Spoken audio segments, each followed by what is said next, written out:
Someone stole your coat. You have no way to find them. No cameras, no police report that'll go anywhere. Just the slow burn of injustice and nowhere to put it. So you walk to the nearest sacred spring, press your anger into a sheet of lead and throw it into the water. You tell the goddess exactly what happened. You give her the thief's name, if you know it. If you don't, you list the suspects. And you trust that something older and more powerful than you will handle it. Someone did exactly that in Bath 2,000 years ago. We found the message. The man who cursed his coat thief to a goddess. Imagine you arrive at the public baths, put your coat down, step into the water, and when you come back out, it's gone. Someone took it. You're furious, humiliated, and you have no way to track down the culprit. No surveillance cameras, no local police to call. That's exactly what happened to a Roman whose name we'll never know. And his reaction has crossed 2,000 years. He took a piece of lead. The same lead used to pipe the baths, flattened it with his hands, scratched a message into it with a metal stylus, and threw it into the sacred spring, hoping that the goddess Sulis Minerva would hear his prayer and deal with the thief. Archaeologists found that message at the bottom of the spring in Bath. If it reads, "Let whoever stole my cloak, whether man or woman, slave or free, find neither rest nor health until they return that cloak to the temple." This isn't a heroic inscription. It isn't the declaration of a general or the prayer of a king. It's someone ordinary, furious, asking a goddess to punish a coat thief. And that is the moment when Rome becomes real. Because the cursed tablets found at Bath, over 350 of them, don't talk about battles, emperors, or great conquests. They talk about stolen cloaks, missing jewelry, money someone took from you. A man who suspects 2 or 3 people, but doesn't know which one is guilty, so he writes all their names on the lead and lets the goddess decide.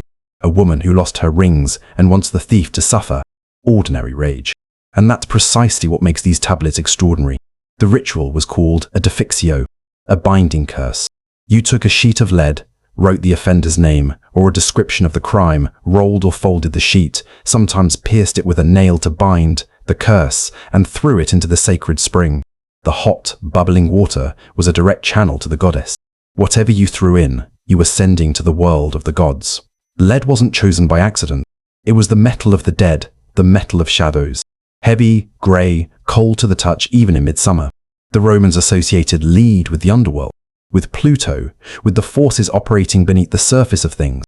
Throwing a lead tablet into a boiling spring that rose from the bowels of the earth was sending a message directly to the powers that govern what we cannot see. The tablets from Bath aren't the only ones. They've been found across the entire Roman Empire, from Britain to Egypt, from Spain to Syria. But those from Bath are among the most numerous and best preserved in the world. Why? Because the hot spring water created particular chemical conditions that protected the lead from corrosion. These messages of anger and pain have crossed 2 millennia because the spring itself kept them safe. What strikes you when you read them today is their precision. People aren't writing poetry. They're not vaguely asking for divine justice. They list specifics: the cloak, the gloves, and the 2 silver coins, or the ring she was wearing, 6 in total, along with her earrings. Some tablets identify suspects by name, sometimes with their trade or neighborhood. Others, when the culprit is unknown, draw up a list with a ruthless logic, whether it be Gaius or Marcus or Lucius, or the one you know goddess that I do not yet know. One of the most unsettling tablets found at Bath was written backwards, right to left, like a mirror. Some researchers think this was to strengthen the magical effect. A reverse text in the metal of the dead thrown into an underground spring. The curse operated in a parallel world to ours, a world where ordinary rules are inverted. There's another that left archaeologists speechless. The text is in Latin, but with words woven in from a language that hasn't yet been identified with certainty. A local Celtic tongue, the writer naturally blended with their everyday Latin. It's a window onto something official texts never show. The language that ordinary people actually used among themselves, in the baths, in the markets, in the alleyways of the city. And then there are the tablets that say nothing at all, just 2 names scratched in, no message, no explicit demand. 2 names, and the goddess was supposed to understand the rest. Is it a list of suspects? Do the 2 names point to different culprits for different crimes? Or was it simply someone who couldn't write, who asked someone else to scratch those 2 names down for them, hoping it would be enough? The mystery remains. What we know for certain is that this ritual wasn't reserved for the poor or the uneducated. Some Bath tablets show careful handwriting, sophisticated Latin, complex grammatical constructions. Educated people cursed their neighbors, just as the illiterate did.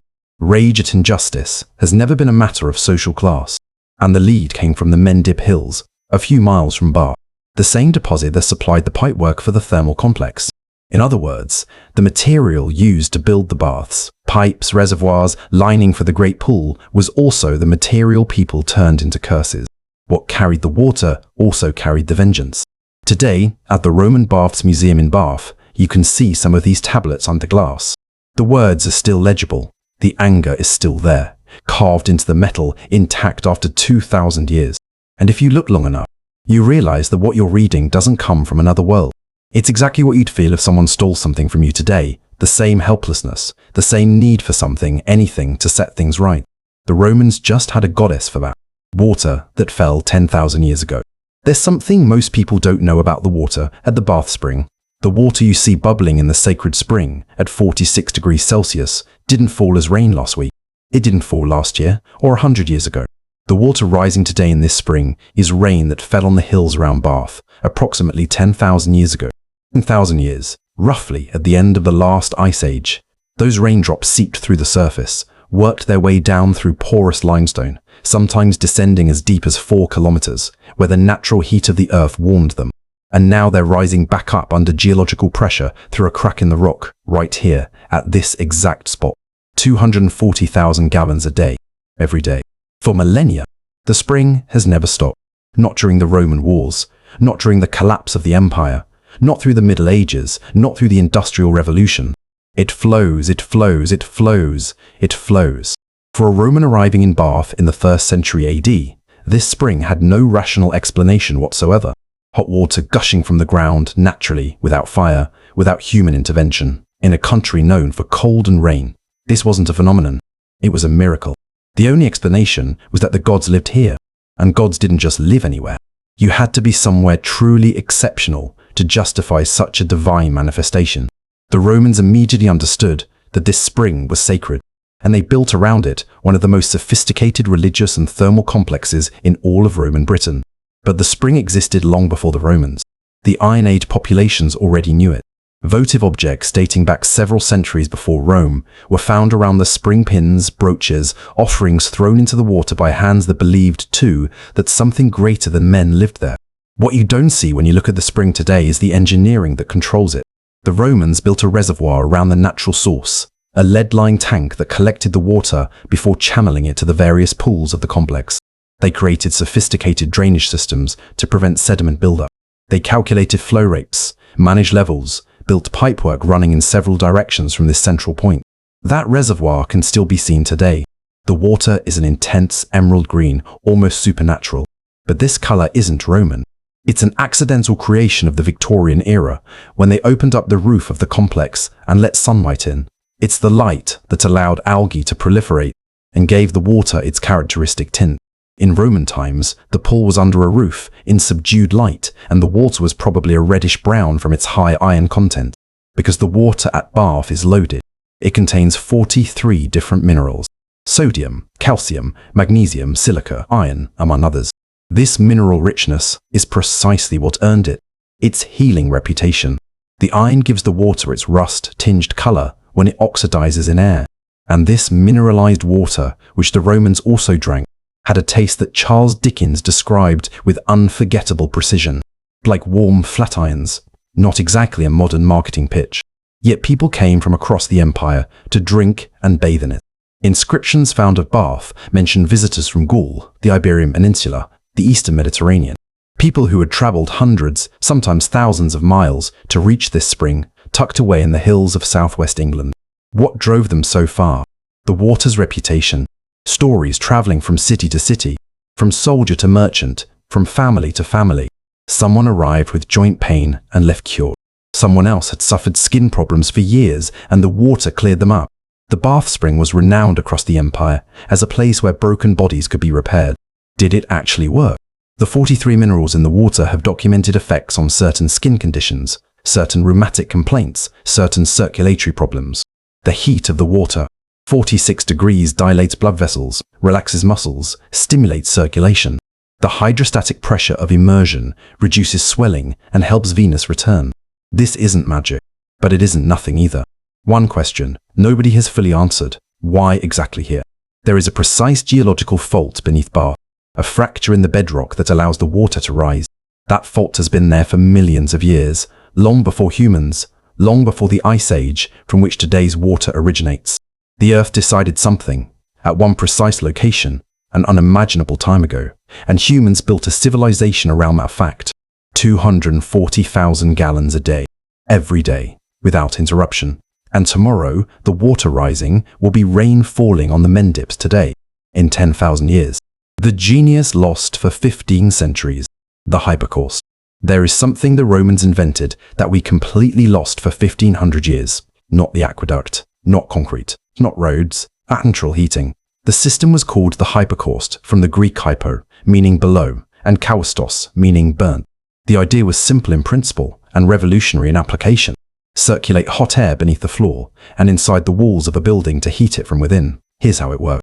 Under the floor of the room to be heated, they built a forest of small columns, the pili made of stacked tiles or bricks, spaced at regular intervals. These columns supported the floor of the room, creating a void of roughly 60 to 80 centimeters between the floor surface and the subfloor. Outside the building, workers, often enslaved people, continuously fed a wood-burning furnace. The heat produced was channeled under the floor, circulating between the pili, warming the floor from below and escaping through flues built into the walls, themselves heated from within. The result, a warm floor, warm walls. The entire room radiated a gentle, constant heat. No smoke, no visible hearth, no outward sign of what was happening below. In the bath complex, this system was used for the hottest rooms, the caldarium. The hot bath was maintained at tropical temperature by the hypocaust. You walked into a room where the floor was too hot to stand on barefoot. That's why Romans wore thick, cork-soled sandals in these spaces. They weren't standing on the floor. They were walking on solidified hot air. What is staggering is the system's efficiency. Modern engineers who have studied Roman hypocausts have calculated that these structures achieved remarkable thermal performance for their time. The heat produced by the furnace was transferred to the room with an efficiency that medieval fireplaces never came close to matching. A fireplace loses most of its heat through smoke rising up the chimney. The hypocaust captured that heat and directed it where it was needed. And when Rome collapsed, when the legions left, when the cities began to empty, when the administrative and economic complexity of the empire began to fray, the hypocaust disappeared with it. Not because the technique was forgotten. Roman texts describing the system survived. But because building a hypocaust required resources the post-Roman world no longer had: bricks in industrial quantities, specialist workers, a logistical organization capable of maintaining a constant wood supply, and above all, a wealthy, organized society able to devote a significant portion of its resources to something as non-essential as the thermal comfort of a building. Medieval Europe heated itself with open hearths. Centuries of smoke, soot, cold seeping through windows and doors, nights when servants slept by the fire to avoid freezing. Great castles were impressive, militarily and appalling thermally. Even cathedrals, those gigantic stone spaces that took decades to build, were glacial in winter. It wasn't until the 1830s that the American engineer, Angier, March Perkins, developed a working central heating system using pressurized steam. And it wasn't until the 1900s that central heating began to spread through ordinary homes across Europe and North America. 1,500 years of cold. 15 centuries during which men lived in buildings infinitely less comfortable than what the Romans had already perfected. And the great irony is total. While medieval populations shivered around their hearths, they were sometimes literally walking on the ruins of Roman hypocausts beneath them, without knowing what they were treading on. At Bath, you can see the pili directly. Those small brick columns, evenly spaced, that supported the hot floor. 2,000 years after they were built, they're still there, perfectly aligned, as if the workers had just finished placing them. You can reach between them, feel the empty space they created, and picture the hot air that circulated there when the furnaces were running. The prince with the leprous pigs. How Bath began. Before the Romans built anything, before archaeologists dug up anything, there was a legend. And all legends have a ridiculous beginning. The legend of Bath starts in 863 BC, about 100 years before the traditional founding of Rome, with a man called Prince Bladud, son of King Lud Hudibras, heir to the British throne. He had been sent to Athens for his education, the great city of knowledge and philosophy in the ancient world. He studied medicine, rhetoric, mathematics, everything a future king was expected to know. And on the journey home, he contracted leprosy. Leprosy wasn't an ordinary disease in antiquity. It was a sentence, a social condemnation as much as a physical one. It disfigured, it maimed, it killed slowly. And above all, it was contagious, or at least everyone believed it was. The leper was banished from the community, forced to live apart from others, required to signal their presence with a bell or distinctive clothing so that people could move away in time. Bladud, crown prince, son of the king, could not return to court in that condition. He was banished from the kingdom, not by his father, the legend specifies by circumstance, by necessity, by that implacable logic whereby even kings cannot protect their sons from all consequences. All he had for company was a herd of pigs. He became a swineherd, wandering through the forests and fields of what is now Somerset, tending his animals, living apart from men. And the pigs, as you might expect, caught his skin disease in turn. The whole herd was covered in lesions and scabs. One day, the legend doesn't say exactly when the pigs found a place where the mud was warm. A thick, brownish mud that smelled strongly of sulphur and came out of the ground at a temperature that nothing in this English landscape should have explained. The pigs wallowed in it with enthusiasm, and Bladud watched and waited. Then he noticed that the sores on his pigs were disappearing. He was a physician, or at least he'd studied medicine in Athens. He knew how to observe, compare, draw conclusions. He waited a little longer, made sure it wasn't a coincidence, and then stepped into the warm mud himself, and his leprosy disappeared. The legend says that in gratitude, he built the city of Bath around this miraculous spring, that he became king after his father's death, ruled wisely, and that the spring became the heart of his city. Is it true?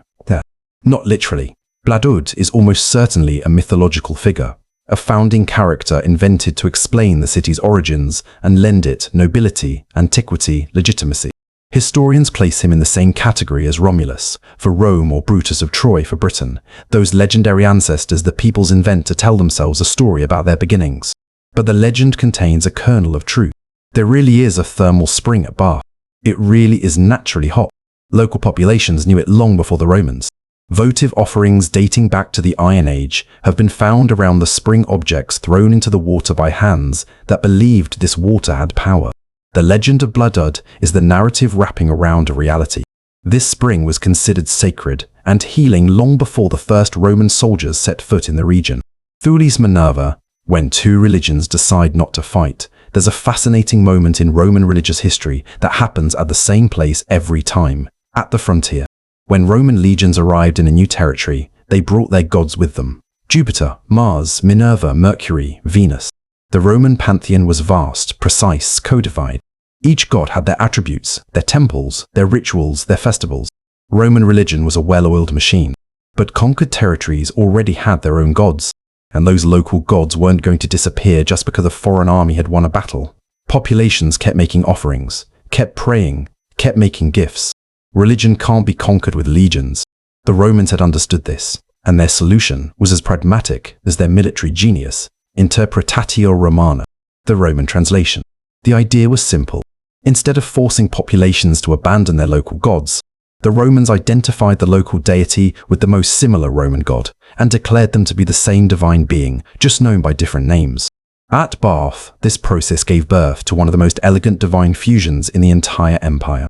The local goddess was called Sulis, a Celtic deity, primarily honored by the populations of southwest England. Goddess of sacred springs and healing, Sulis was associated with the eye, a symbol of vision and clairvoyance, but also, in the medicine of the time, of healing eye diseases. Many votive offerings found in the spring are linked to vision problems, eyes in lead or bronze thrown into the water by people praying to recover their sight. The Romans chose to fuse her with Minerva, a logical choice. Minerva was the goddess of wisdom, arts and crafts, but also, and this was the crucial aspect here, a goddess associated with healing and medicine, daughter of Jupiter, born fully armed directly from her father's head. Minerva was the Roman equivalent of the Greek Athena, protector of physicians, craftspeople, teachers. Sulis and Minerva shared a common domain, healing. The fusion happened naturally, or at least was presented as natural. From the 1st century AD, the Bath Spring was consecrated to Sulis Minerva, a double deity, at once local and universal, both Celtic and Roman, both ancient and modern. What's remarkable is that this fusion didn't erase Sulis.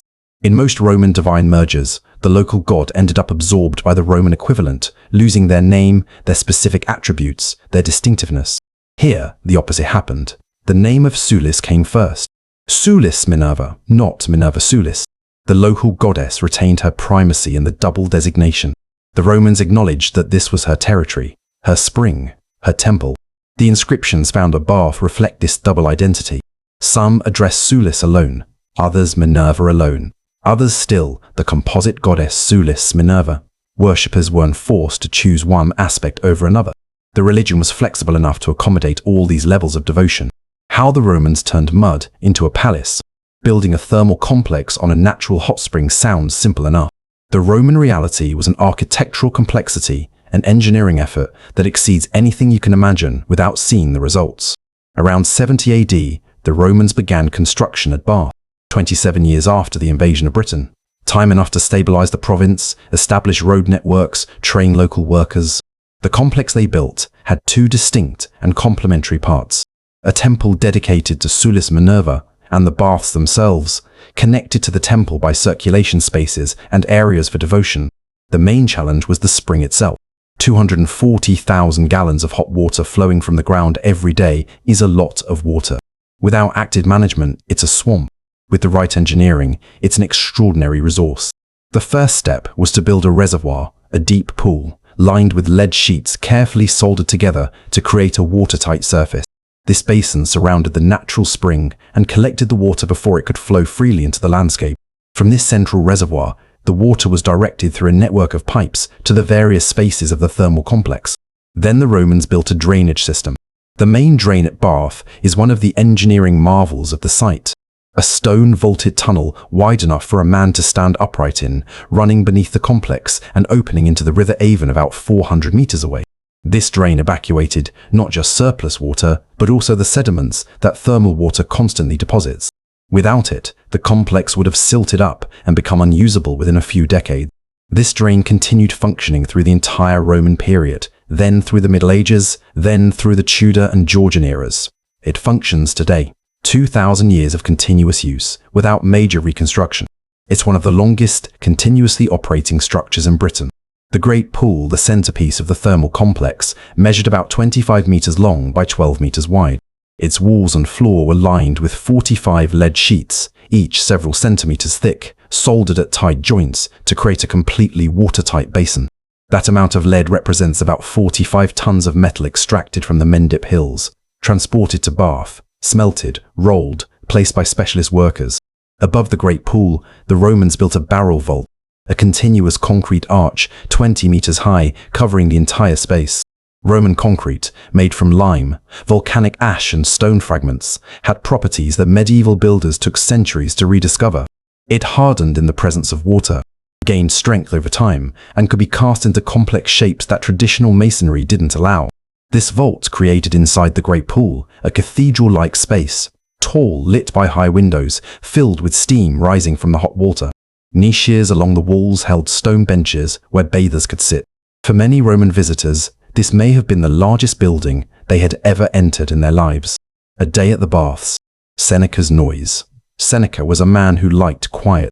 Stoic philosopher, advisor to Nero, one of the sharpest minds in imperial Rome, he needed silence to write and think. And one day, he had the bad idea of renting an apartment above a public bathhouse. What he wrote about this experience in a letter to his friend Lucilius is one of the most vivid testimonies about the daily reality of Roman baths that has come down to us. And it is anything but tranquil. Imagine every kind of sound that can make you hate your own hearing, he writes. I live above a public bath. Consider the variety of noises capable of making me detest my very ears. What follows is a list of comic and excruciating precision. First, there are the weightlifters, men training in the exercise yard next to the baths with lead weights. When they exert themselves, they grunt. When they breathe out after effort, they huff in high-pitched tones. When they settle for a moderate exercise, Seneca notes it may simply be a pose, they make noise anyway, on principle. Then there's the man who loves the sound of his own voice in the bath singing loudly in the resonant vaulted space, and the one who dives into the pool making maximum splash. And the masseurs. The sound of hands slapping a client's shoulders varies by technique. Flat palm, cupped hand, and Seneca distinguishes between the two sounds with an irritated precision that betrays exactly how much time he spent involuntarily listening to them. There are also the vendors. sausage sellers, pastry sellers, drink sellers, each with their own commercial melody, their own distinctive cry. The Roman baths resembled a marketplace as much as a swimming pool. You could buy food and drink without ever leaving the water. And finally, the climax according to Seneca, the pickpockets who get caught, because the baths were also a place of crime. Professional pickpockets operated in the changing rooms and in the crowded bath spaces. When one was caught, which happened regularly, the shouts, protests, calls for help, and onlookers' applause created an indistinct, deafening crowd noise. Seneca concludes with philosophical irony. He's decided not to let any of this bother him. After all, he says, external noise can only disturb the soul if the soul isn't at peace with itself. If you're truly a Stoic, you can write above a public bath, but you can tell from the way he describes the sounds that he doesn't quite believe that himself. This account gives us something irreplaceable, the actual noise of the baths, not abstract architecture, not official inscriptions, not construction statistics. The sound of a few hundred people in an enclosed space relaxing, exercising, eating, singing, being massaged, being robbed, complaining, laughing. Ordinary Roman life, amplified by a concrete vault. Roman medicine and thermal water. Between science and superstition. When we talk about Roman medicine, we first need to understand how porous the boundary between religion and medicine was non-existent, really. The Romans treated illness with a mixture of medicinal plants, physical procedures, religious rituals, and what we might call magical thinking. Not because they were ignorant, but because their worldview didn't separate these categories the way we do today. Illness was both a physical malfunction and a rupture in the harmony between the individual and the divine forces governing the universe. Healing therefore required acting on both levels simultaneously. Galen, the Greek physician who worked in Rome in the 2nd century AD and whose theories dominated Western medicine until the Renaissance, firmly believed in the therapeutic virtues of thermal baths. He prescribed thermal cures for dozens of different conditions: joint pain, digestive problems, skin diseases, chronic fatigue, nervous disorders. He carefully distinguished baths by temperature, duration, frequency, and the mineral composition of the water. For Galen, hot water acted by softening tissues that were too tight or too rigid. Heat opened the pores, facilitated sweating, allowed the body to expel the excess humors causing the illness. The humor theory, blood, phlegm, yellow bile, black bile, dominated ancient medicine. Illness resulted from an imbalance between these 4 bodily fluids, and treatment consisted of restoring that balance by all available means. Natural thermal baths had a particular advantage in the eyes of Roman physicians: their mineral. The water at Bath contained high levels of sulfur, calcium, magnesium, silica. According to the medical theory of the time, these minerals penetrated the body through the skin during immersion and helped correct humoral imbalances. Certain waters were prescribed for certain diseases based on their specific composition: sulfurous water for skin diseases, calcareous water for brittle bones, iron-rich water for anemia. This wasn't entirely wrong. Balneotherapy, medical treatment through baths, is today recognized as effective for certain conditions. Sulfur-rich waters have documented anti-inflammatory and antibacterial effects useful in some dermatoses. The heat of the water improves circulation and reduces muscle pain. Immersion in hot water stimulates the production of endorphins. The soothing effect of baths on the nervous system is well established, but the Romans went further. They also drank the thermal water. At Bath, a drinking fountain allowed visitors to drink the water directly from the source, and physicians of the time prescribed this ingestion for dozens of internal conditions. Was it beneficial? That depends.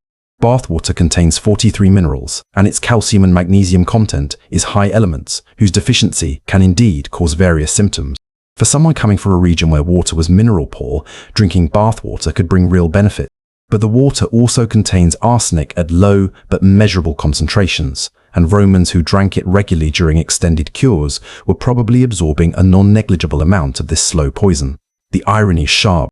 Romans came to Bath to heal, and some treatments they received could make them sick in the long term, notably the massive use of lead in pipes, pool lining, curse tablets, cookware, wine preserved in lead-lined vessels.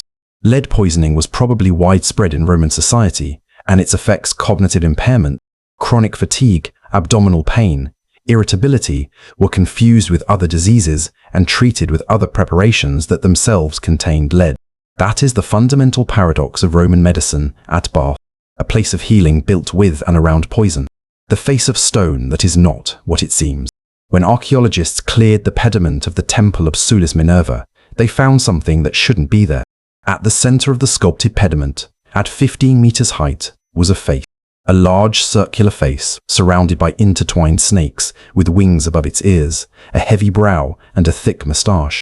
A woman's face wouldn't have surprised anyone. The temple was dedicated to goddesses.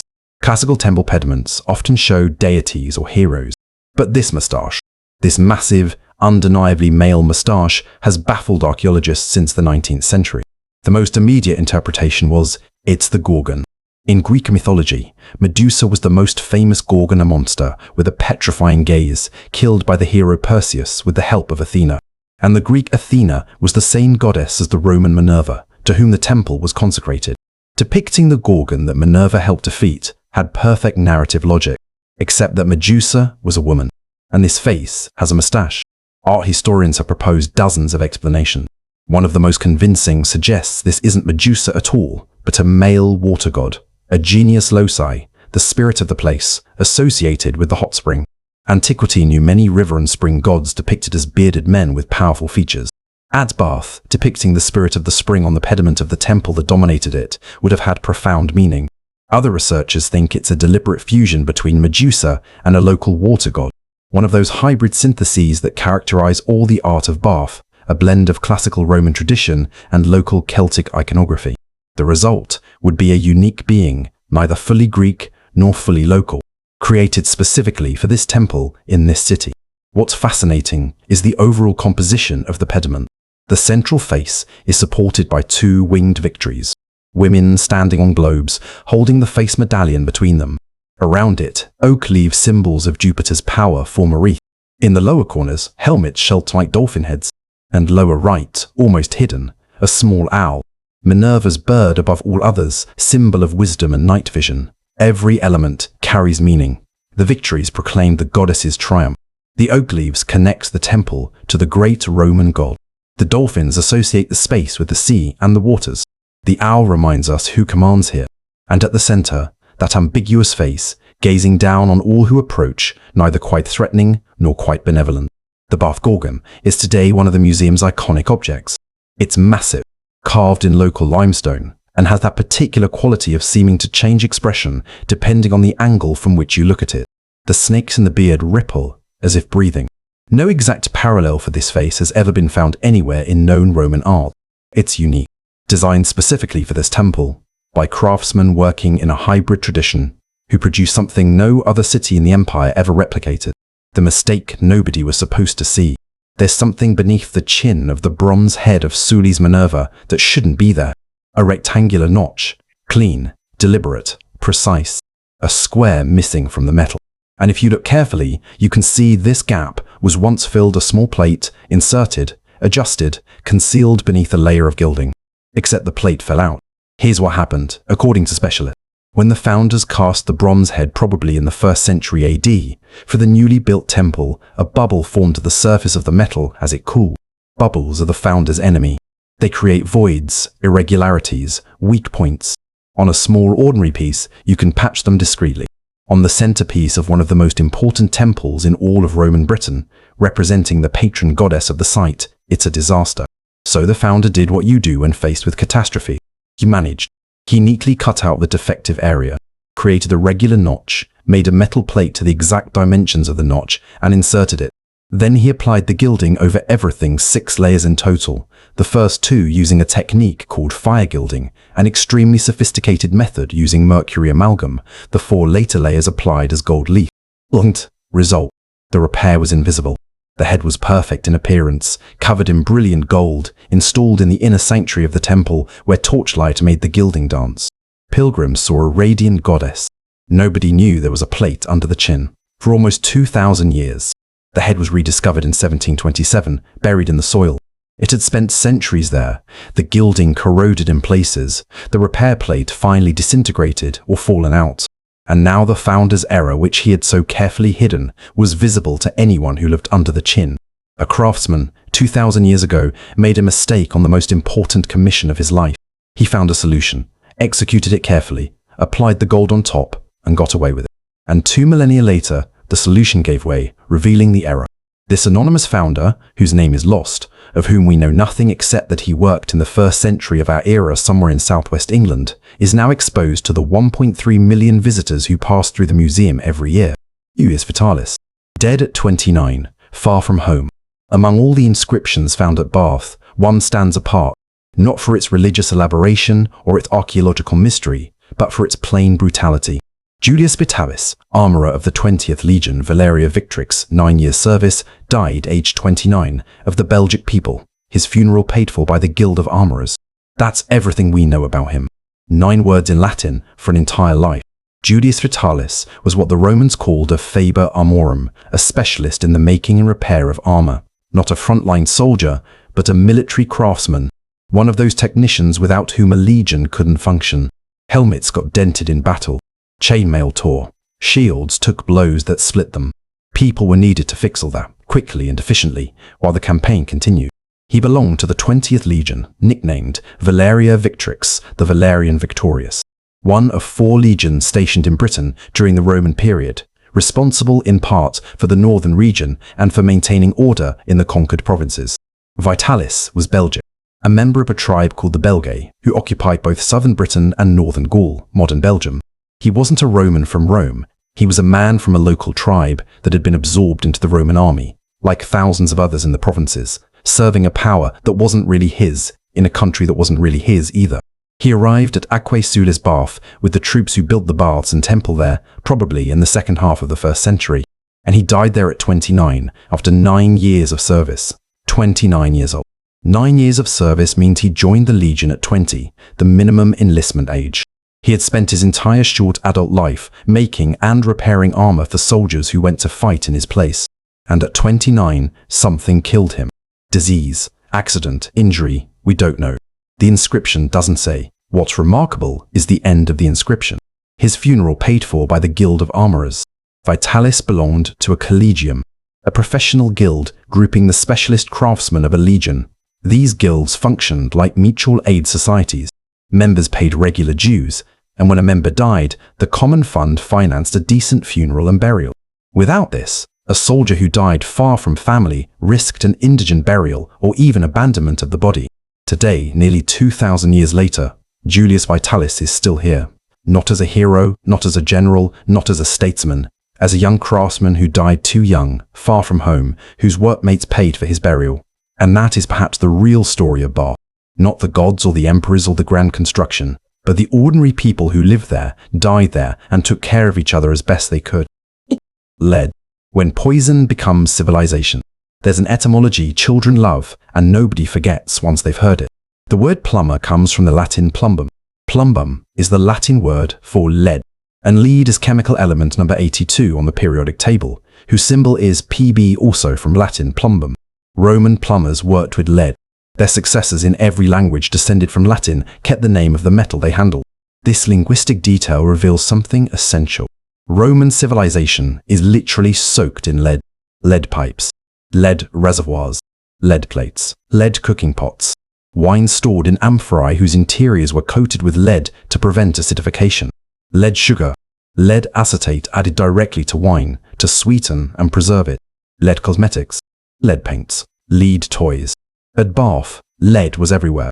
The lining of the great pool, 45 lead sheets. The pipes of the distribution system, lead. The drainage pipes, yeah, lead. The curse tablets, yeah, lead.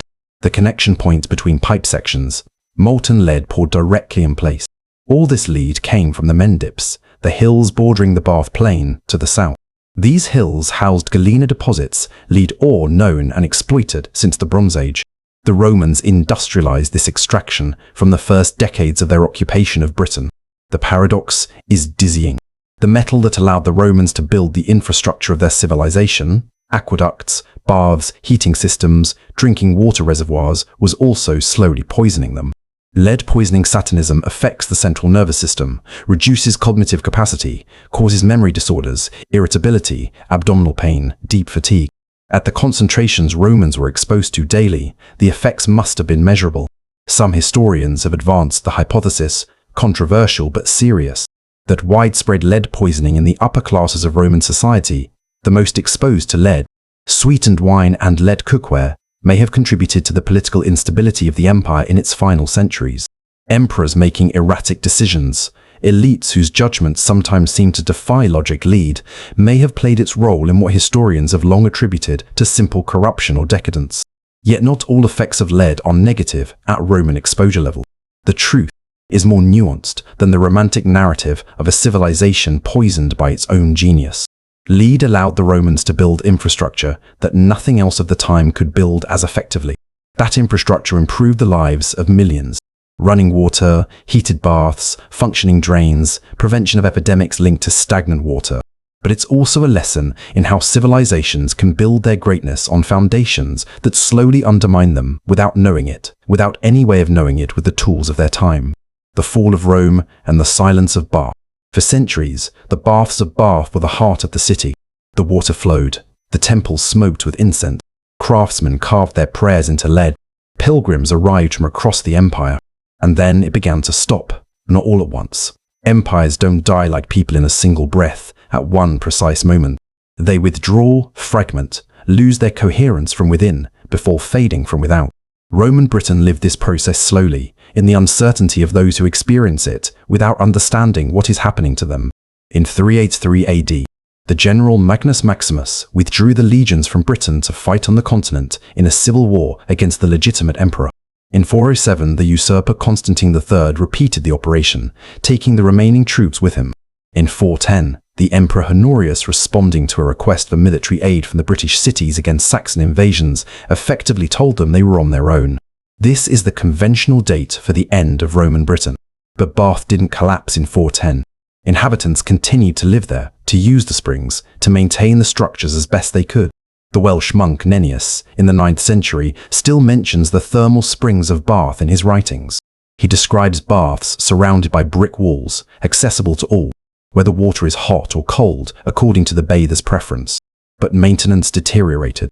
Without the organization of empire, without legions of specialist workers, without coordinated material supplies, without the fiscal administration that funded major construction, the Roman baths couldn't be maintained. The Great Pool began to silt up. The vault that covered it eventually collapsed, leaving the pool open to the sky.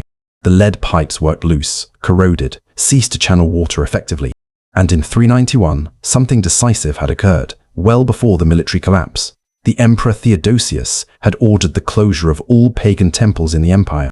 Christianity had just become the official religion of Rome, and the old religions had no more place in the new orthodoxy. The Temple of Sulis Minerva, like thousands of other sanctuaries across the empire, was officially condemned. The temple's closure didn't mean its immediate demolition. Local populations didn't abandon their beliefs overnight, simply because an imperial edict decreed it. But without official support, without public funding, without the religious organization that maintained the buildings and organized the rituals, temples decayed. The priests aged without trained successors. Rites were forgotten. Buildings deteriorated. The centuries that followed are a period of archaeological silence. The city continued to exist in some form, with more or less stable populations who used the Roman structures without properly maintaining them. The Roman walls served as quarries. The precisely cut stones and bricks, whose quality could never be replicated without Roman techniques, were too valuable to leave in ruins. They were stripped and reused in new construction. The baths slowly filled with debris, sediment, vegetation. The Roman levels sank beneath medieval accumulations. And gradually, the memory of what had stood there, of that extraordinary thermal and religious complex that had been for 3 centuries, one of the most important in all of Roman Britain, diluted into accounts, legends, vague mentions in travelers' texts, describing baths without quite knowing where they came from. Until 1878, Georgian Bath. When fashion replaced the goddess, between the end of Rome and the archaeological rediscovery, Bath didn't disappear. It just changed nature. In the 18th century, Bath became one of the most elegant cities in Europe, not because of its Roman past, but because of its thermal springs. Because the water kept flowing. The spring didn't need the Romans to exist. It rose, it rose, it rose, 240,000 gallons a day, at 46 degrees, with its 43 minerals, exactly as it always had. And the fashion of 18th century Europe had rediscovered the therapeutic virtues of thermal water, not in a spirit of religious devotion as the Romans had, not in a spirit of miracle and healing goddess as the Celtic populations before them. in a scientific spirit, or at least in a spirit that believed itself scientific. The chemistry of the water, its minerals, its effects on sick bodies. Physicians prescribed the waters of Bath for an endless list of conditions. Dr. William Oliver, whose reputation at Bath was such that a biscuit is still named after him today. The Bath Oliver wrote in 1707 that the waters of Bath cured paralysis, rheumatism, skin diseases, digestive disorders, nervous conditions, and most chronic conditions that resisted other treatments. His faith in these waters was absolute and total. In 1707, the pump room was also built a neoclassical salon above the main spring, where visitors could drink the thermal water in elegant surroundings. A master of ceremonies, an official position wearing full court dress welcomed arrivals, governed precedents, organized introductions. The pump room wasn't just a medical treatment facility. It was a society salon where the cream of British society gathered to be seen, to forge alliances, to marry off their sons and daughters. The list of famous visitors to Georgian Bath is vertiginous. Jane Austen spent several years there. Northanger Abbey and Persuasion are largely set in Bath. Gainsborough painted there. Nash, the great architect, built his famous colonnades in Bath stone, that local stone of a warm golden yellow that gave the new streets their uniform, elegant character. But not everyone was delighted. Samuel Johnson, the great lexicographer, author of the first modern English dictionary, didn't conceal his reservations. Methinks it cannot be clean to go into a bath with so many bodies together in the same water. It was a common-sense observation that the medicine of the time largely ignored, preferring to believe in minerals rather than microbes, of which nothing was yet known. The bather's clothing betrayed a less glamorous reality. Bath water with its iron, its sulfate-stained clothes. It left yellowish marks on everything it touched. To avoid staining their fine attire, bathers wore special gowns in coarse yellow canvas, designed precisely to disguise the stains. All Georgian elegance stopped at the pool's edge. Tobias Smollett, Scottish author and physician, described the establishment in 1752 as a sort of national hospital whose patients all seemed to be lunatics. Oliver Goldsmith found the city mean and contemptible, and its entertainments neither elegant nor conducted with delicacy. But none of this stopped people from coming. Faith in the therapeutic virtues of the water was strong enough to survive severe evaluations. And for those who genuinely suffered from rheumatism, arthritis, skin diseases, the conditions for which balneotherapy has the most modern evidence of effectiveness, the bath cure probably brought real relief, independent of all the medical theories surrounding it. Otkin to 78. The discovery that changed everything. In 1878, the city of Bath had a drainage problem. Charles Davis, the city's architect and surveyor, had been tasked with inspecting a leak in the drainage system running beneath the buildings that had been constructed over the centuries above the old Roman baths. Bath had grown, transformed, built and rebuilt on top of its past, without quite knowing what lay beneath. Residents vaguely knew the Romans had been there. You'd sometimes find a coin digging a garden, or an old tile in a house's foundations, but the idea of a large, intact thermal complex beneath their feet had occurred to no one. Davis dug, and beneath the floor, under meters of earth and debris accumulated over 1,500 years, he found Roman tiles, then pipes, yawls, then walls, then increasingly grandiose and complex structures that resembled nothing he had ever seen in his work as a Victorian city architect. This wasn't a drain leak, or it was Bath, the real Bath, the Roman Bath. Davis immediately understood the importance of what he'd found. He reported his discoveries to the municipal authorities, who made the extraordinary decision remarkable for the time to progressively buy out all the buildings standing above the Roman site and demolish them to allow a systematic excavation. A massive investment, made possible by Victorian prosperity and the era's enthusiasm for antiquities. By 1883, 5 years after the initial discovery, the site had been cleared and opened to the public. The enthusiasm was immediate and massive. 100,000 visitors in 1890 alone. People came not only to see the Roman ruins, but also the Victorians hadn't abandoned this idea to be treated. The baths were fitted out to offer medical treatments using the thermal waters in the context of these newly excavated historical ruins. Thermal mud, water sprayed over the body. Electrotherapy, one of the fashionable therapies of the late 19th century, which consisted of passing weak electric currents through patients' bodies. Among the major discoveries of this period, the curse tablets by the hundred, the gilded bronze head of Sulis Minerva, elements of the temple pediment, thousands of votive objects, pins, brooches, coins, metal eyes thrown into the spring from the Iron Age through the Roman period. and the very structure of the Great Pool, with its lead sheets, steps and pipework. The baths were open to the public and used to provide water cure treatments on National Health Service prescription from 1948 until 1976. But since 1978, they have been closed to bathing after the events that follow: a girl's death and the closure of the baths. In 1978, the baths of Bath were closed, not because of structural collapse, not because of a lack of visitors, there were more than 1 million a year, not because of a political decision, because a girl had fallen ill after swimming in the thermal waters and died. The cause of her death was a rare form of meningitis linked to a pathogenic amoeba, Naegleria fowleri, found in the site's waters. This microscopic amoeba lives in warm, stagnant water and can, in very specific circumstances, enter the body through the nasal passages during swimming and reach the brain. The resulting infection is rare but almost invariably fatal. The closure was immediate and total. The bathing and medical treatment facilities, which had operated in one form or another since Roman times, with an interruption during the dark centuries following the fall of Rome, ceased activity. The baths at Bath, which had been on the NHS list of prescribable treatment since 1948, would treat no more. The site was converted exclusively into a museum. The water continues and still continues today to flow into the Great Pool, and its green colour is still there, and tourists can see it from the Victorian terrace. But no one swims in it. Regular analyses of the water show that the amoeba is still present, that the hot spring continues to maintain ideal conditions for their development. There's something almost circular in this story. The Romans came to Bath because they believed the water healed. The Georgians came because they believed the water healed. The Victorians came because they believed the water healed. And the water, in the end, killed someone. Not because the water was fundamentally bad. Naegleria fowleri is naturally present in many warm waters worldwide, but it very rarely infects humans.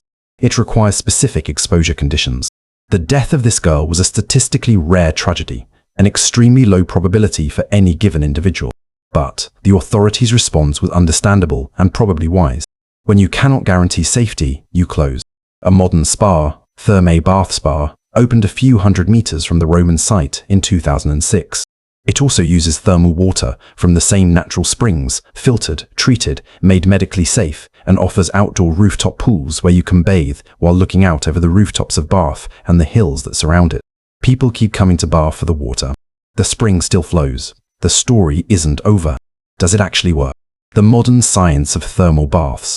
The question people have always asked at Bath, and that nobody has ever wanted to answer directly for fear of disappointing: do thermal waters actually heal? The honest answer is, it depends. Balneotherapy medical treatment through immersion in mineral water has been the subject of a growing body of scientific literature since the 1990s. Results are heterogeneous, sometimes contradictory, but certain effects are now well established. For rheumatic diseases, rheumatoid arthritis, osteoarthritis, ankylosing spondylitis studies show measurable short-term benefits. The heat of the water reduces joint pain and stiffness. Buoyancy reduces mechanical load on joints, allowing movements the pain ordinarily prevents. Hydrostatic immersion decreases swelling. These effects are real, documented, reproducible. For skin diseases, psoriasis, atopic dermatitis, eczema, sulfur-rich waters have shown anti-inflammatory and antibacterial effects in several studies. Sulfur interferes with the abnormal cell proliferation involved in psoriasis. Results are less consistent, but numerous enough that certain thermal treatment programs are recognized and partially reimbursed by European health systems, notably in France, Italy, and Germany. For circulatory problems, chronic venous insufficiency, heavy legs, the hydrostatic pressure effect of immersion in hot water measurably improves venous return. The alternation of hot and cold, which the Romans systematically practiced with their frigidarium and caldarium, stimulates the tone of vascular walls. All of this the Romans were observing empirically, without being able to explain it. They saw that certain people came back from Bath in better shape. They drew the conclusion that the goddess had helped. The conclusion was wrong in its mechanism. It isn't Sully's Minerva acting, but right in its observation. Something in this place genuinely helped certain people. What thermal waters don't cure, what they couldn't cure in antiquity and still can't today, is leprosy. Serious bacterial infections, cancers, fractures, most serious neurological diseases, genuine blindness, genuine deafness. All the desperate hopes that Roman pilgrims carried to Bath. Deep paralyses, incurable diseases, genetic conditions left with them unchanged. The miracle of miraculous healing doesn't exist as such. but the real, measurable benefit of several hours in warm, mineralized water for a body in pain and fatigue that is very real.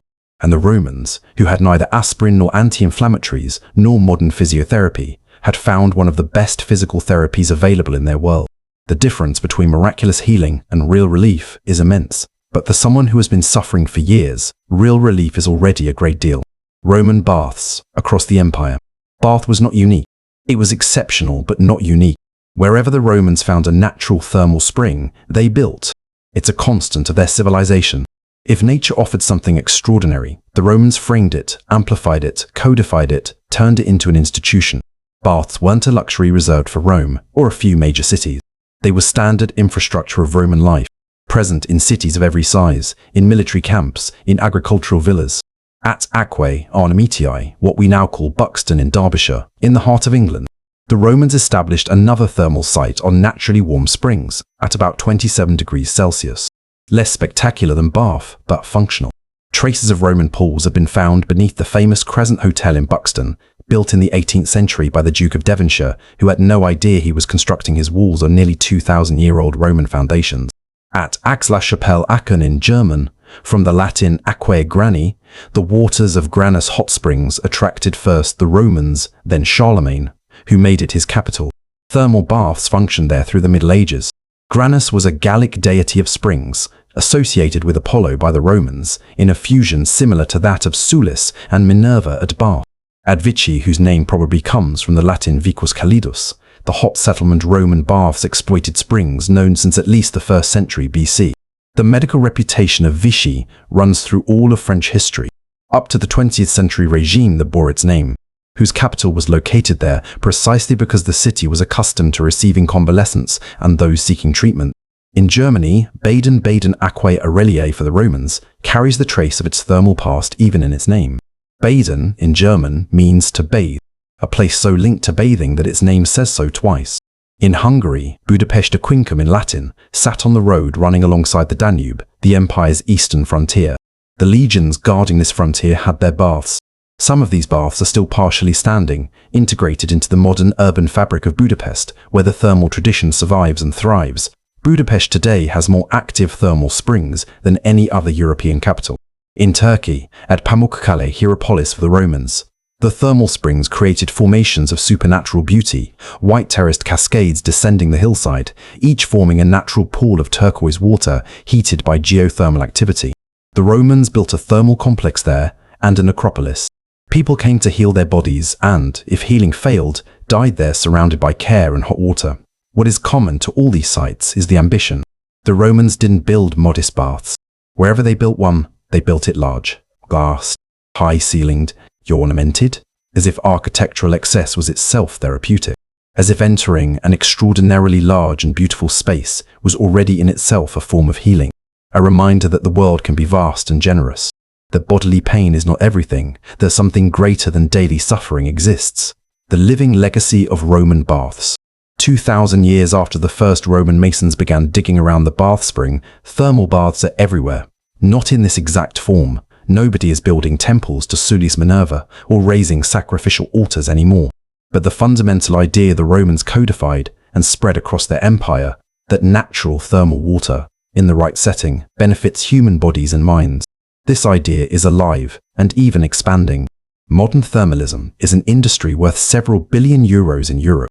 In France, around 600,000 people per year undergo thermal cures, partially reimbursed by the health system, for specific conditions. Rheumatology, phlebology, respiratory conditions, neurology. Across Germany, Austria, Switzerland, Italy and Hungary, everywhere in Europe, where city names betray their Roman past, Baden, Aki Terme, Terme de Saturnia, Caldas de Reza thermal institutions maintain a 2,000-year continuity. In Japan, the onsen natural thermal spring baths have been a national institution for at least 1,000 years. Millions of Japanese travel each year to rural thermal establishments for reasons that blend cultural tradition, perceived health benefit, and simple pleasure. The composition of each spring's water is carefully analyzed and displayed, the therapeutic indications are catalogued, and the ritual of the thermal bath is codified with a precision not unlike the Roman codification of the different rooms of the baths. In Iceland, amid a landscape of lava and geysers, the Blue Lagoon receives hundreds of thousands of visitors per year to immerse themselves in geothermal water at 39 degrees, rich in silica, in a setting of unearthly beauty. It's not a natural spring. It's the cooling water of a geothermal power plant, an industrial accident turned global tourist attraction. But the sought-after effect is the same.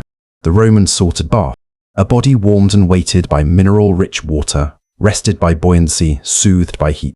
And in the urban spas that have proliferated in every major city in the world since the 1990s, those spaces offering hot baths, saunas, hammams, massages, you find the basic structure of the Roman baths. The frigidarium, the cold plunge pool, the tepidarium, the warm transition space, the caldarium, the sauna or hot bath, the palestra, the gym. The names have changed. The spatial organization has not. What the Romans understood, and what we are rediscovering, is that human bodies need warmth, water, physical relaxation, and a space where ordinary life is temporarily suspended. We now have neurochemical explanations for this. Heat releases endorphins. Immersion reduces cortisol. Buoyancy decreases muscle tension.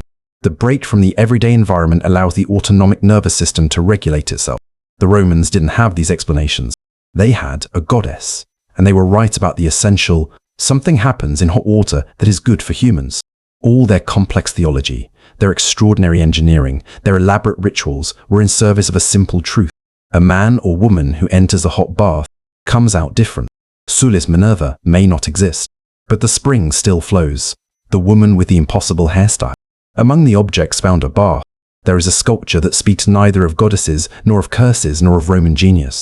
It speaks of a woman, an ordinary woman, or rather an extraordinarily wealthy and appearance-conscious woman, whose tombstone survived because someone put money and care into making it. Her hairstyle is stunning. At the back of her head, her hair is divided into dozens of fine plaits. Archaeologists count several rows, which are then gathered and coiled into a heavy, elaborate bun. At the front, above the forehead, a row of tiny, perfectly formed ringlets frame the face like a diadem of small spirals.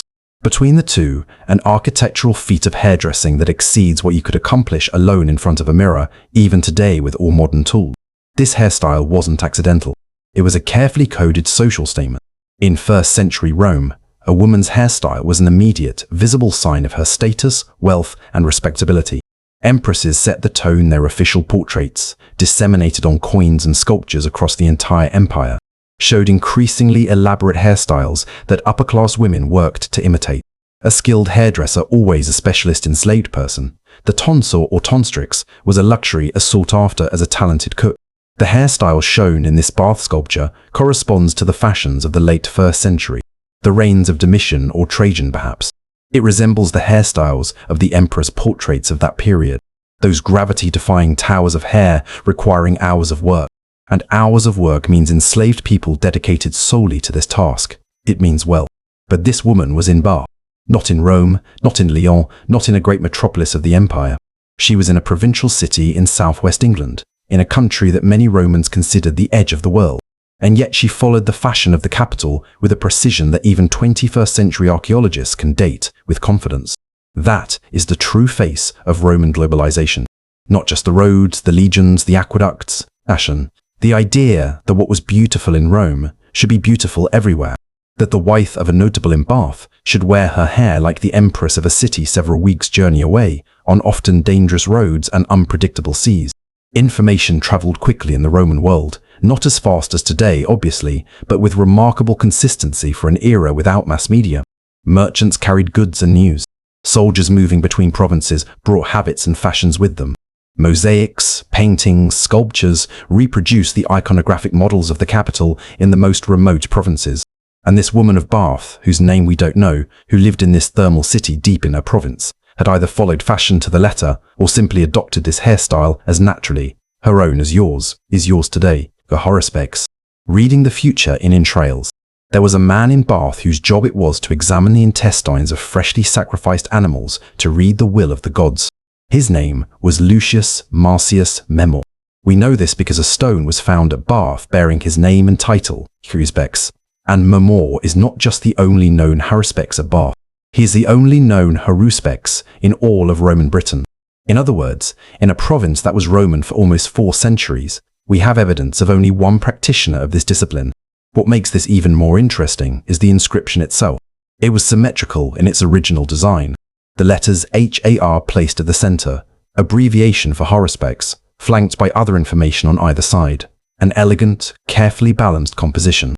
But someone, after the initial carving, added the letters SP on the right to complete the abbreviation to Harus, P, making the title more explicit. The reason? The title of Haruspex was so rare in Britain that nobody knew what HAR meant. The addition of the two extra letters completely destroyed the symmetry of the composition. An awkward correction made by someone who judged clarity more important than aesthetics. What did a Haruspex actually do? The discipline of haruspicy came from Etruria, pre-Roman Etruria, from which the Romans had inherited many religious practices. It consisted of examining the internal organs of sacrificed animals, primarily the liver, to read signs that the gods had inscribed in the flesh. Color, shape, surface anomalies. Everything was interpreted according to a precise code that haruspices transmitted to their students across generations. A bronze model of a sheep's liver found in northern Italy, dated to the 2nd century BC, shows the liver's surface divided into regions, each associated with a different deity. The Haruspex read the liver like a map. An abnormal region meant that a particular deity was displeased. An anomaly in a certain zone portended a certain event. It was a highly codified discipline, transmitted in specialist families across generations. Practitioners were respected and well paid. Before any major military or political decision, a battle, a treaty, the founding of a city, an animal was sacrificed and the Haruspex consulted. What we don't know is whether More was considered good or poor at his craft, whether his predictions came true, whether people who came to consult him left satisfied or disappointed. All that remains is his name on a stone, and the awkward asymmetry of an inscription that someone had to correct because nobody else in Britain knew what a Haruspex was. Water as universal sacred bath is not an accident, it's a symptom. Everywhere in the world, since humans first began building places of worship, water sources, particularly hot springs, springs that flow of their own accord, that glisten or steam or make strange sounds, have been considered sacred. This convergence, across all continents, in cultures that never had contact with each other, is one of the most consistent anthropological data points we know. The most obvious answer is practical. Water is the fundamental condition of life. A permanent freshwater source in a landscape that can be dry or hostile is literally what allows a human group to survive. Wonder and gratitude in the face of an inexhaustible spring.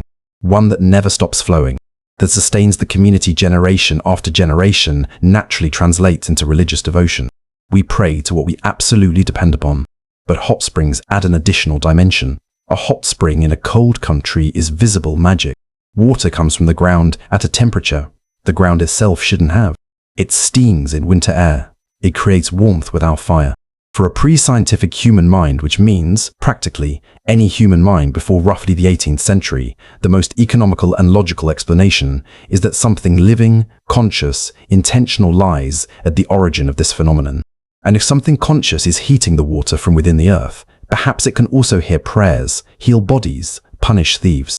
This logic occurred independently in Celtic and Roman Europe, in Japan, in the Andes, in Turkey, in Iceland, in the hot springs of the American Rockies, in the springs of the African Rift. All, everywhere, rites, offerings, taboos on certain uses of sacred water.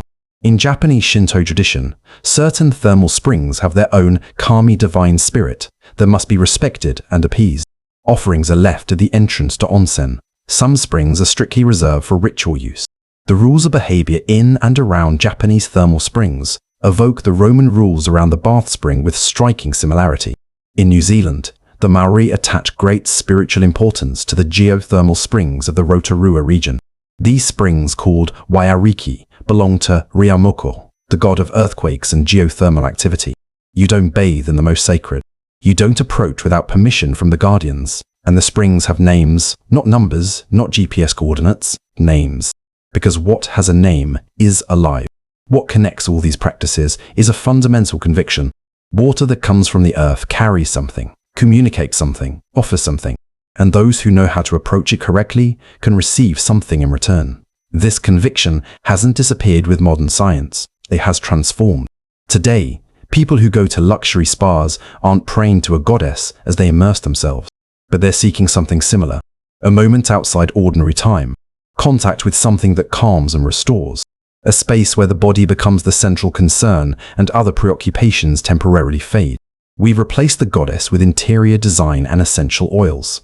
The instinct hasn't changed. The repaired millstone. In the reserves of the Bath Museum, there is an object not always shown to visitors, but which says something essential about the people who lived and worked in this thermal complex. It's a millstone. Two large circular stones with a hole in the center that rotated one against the other to grind grain into flour. One of these stones broke in two, not in antiquity, not in some catastrophe, simply through use, after years or decades of daily work. The grain against the stone against the stone, and one day, the fracture. Someone repaired this millstone with lead. Molten lead poured into the crack, filling the gap, rebonding the two halves. A functional repair, perhaps not perfect, but solid enough to keep using the millstone. Why is this fascinating? Because this millstone was basalt, a dense volcanic rock, very different from the local limestone around Bath. Quality millstones were often made from particularly effective abrasive rocks. Basalt, granite, silicious sandstone. These rocks didn't exist in the Mendips or in the hills around Bath. They were imported from far away, probably from the Rhine region of France, where basalt quarries supplied millstones that traveled across the entire Roman commercial network. A basalt millstone of Bath had cost transport, organization, money. It wasn't easily replaced like a local limestone millstone, hence the lead repair. And the repair says something human and universal. Someone loved this tool, or at least respected it enough to take the time and trouble to repair it rather than replace it. In a world where resources were limited, where replacing a good tool could take weeks, repair was a value in itself. The reserves of archaeological museums are full of these repaired objects. Ceramics mended with lead staples, bronze tools with replacement handles attached after the original was lost, clothing with careful darning, an economy that didn't waste because it couldn't afford to. There is something in this repaired millstone in the image of someone pouring lead into a crack in imported basalt to keep making their flour that makes the people who lived at Bath more real than all the temple friezes and all the official inscriptions. They had tools they loved. They repaired them. They kept going. Living in Roman Bath, the city beyond the baths. We often talk about Bath as if it were only the baths, as if the entire city reduced to the temple, the spring, the great pool. But Aquae Sulis was a city, a modest-sized city, probably a few thousand permanent residents, but a city with its neighborhoods, its markets, its craftspeople, its inns, its houses, its paved streets. The Romans had enclosed Bath with a defensive wall probably in the late 2nd or early 3rd century. This wall of Bath limestone, reinforced at regular intervals by rectangular towers, encircled about 9 hectares of ground. A forum, the central square around which civic life was organized with its colonnades, shops, and administrative buildings. Townhouses for local notables, with their interior courtyards, gardens, painted walls and mosaic floors. Multi-story apartment blocks for the less wealthy. The baths weren't just a service for Bath's residents. They were the main reason for the city's existence. Bath was, in modern terms, a thermal and tourist city. Its economy depended on visitors, pilgrims, sick travelers, soldiers on leave, merchants passing through. An entire hospitality industry had developed to serve them. Roman inns offered lodging and meals to travelers. They had a generally mediocre reputation in Roman literature. Noisy, dirty, frequented by thieves and prostitutes. But Bath's innkeepers, with their clientele of sometimes wealthy pilgrims, probably maintained slightly higher standards than average. Markets sold fresh food to visitors and residents alike. Bath was surrounded by fertile farmland in the Avon Valley, capable of producing grain, vegetables, fruit, poultry. Street vendors carried through the baths and city streets products from further afield. Olive oil, wine, garum, the ubiquitous fermented fish sauce of Roman cuisine, Eastern spices. Religion didn't stop at the temple of Sulis Minerva. Bath probably had other sanctuaries, altars to Mercury, the god of travelers and commerce, particularly appropriate in a transit city. Domestic chapels in houses where families made their daily offerings to the Lares, the protective spirits of the hearth, and children played in the streets. Roman toys have been found at many British Roman sites. Small ceramic figurines, bone dice, hoops, knuckle bones. Bath's children probably played in the paved streets of the thermal city, perhaps passed through the baths with their parents, perhaps understood the institution of bathing as something as natural and everyday as we think of a shower. The normalcy of all this is perhaps the hardest thing to imagine when you stand before the greenish great pool. You see the monument. You struggle to see the city. But the city was there. It lived, breathed, quarreled, did business, ate, slept, buried its dead, celebrated its festival. And at the heart of it all, the hot spring flowed and the goddess watched.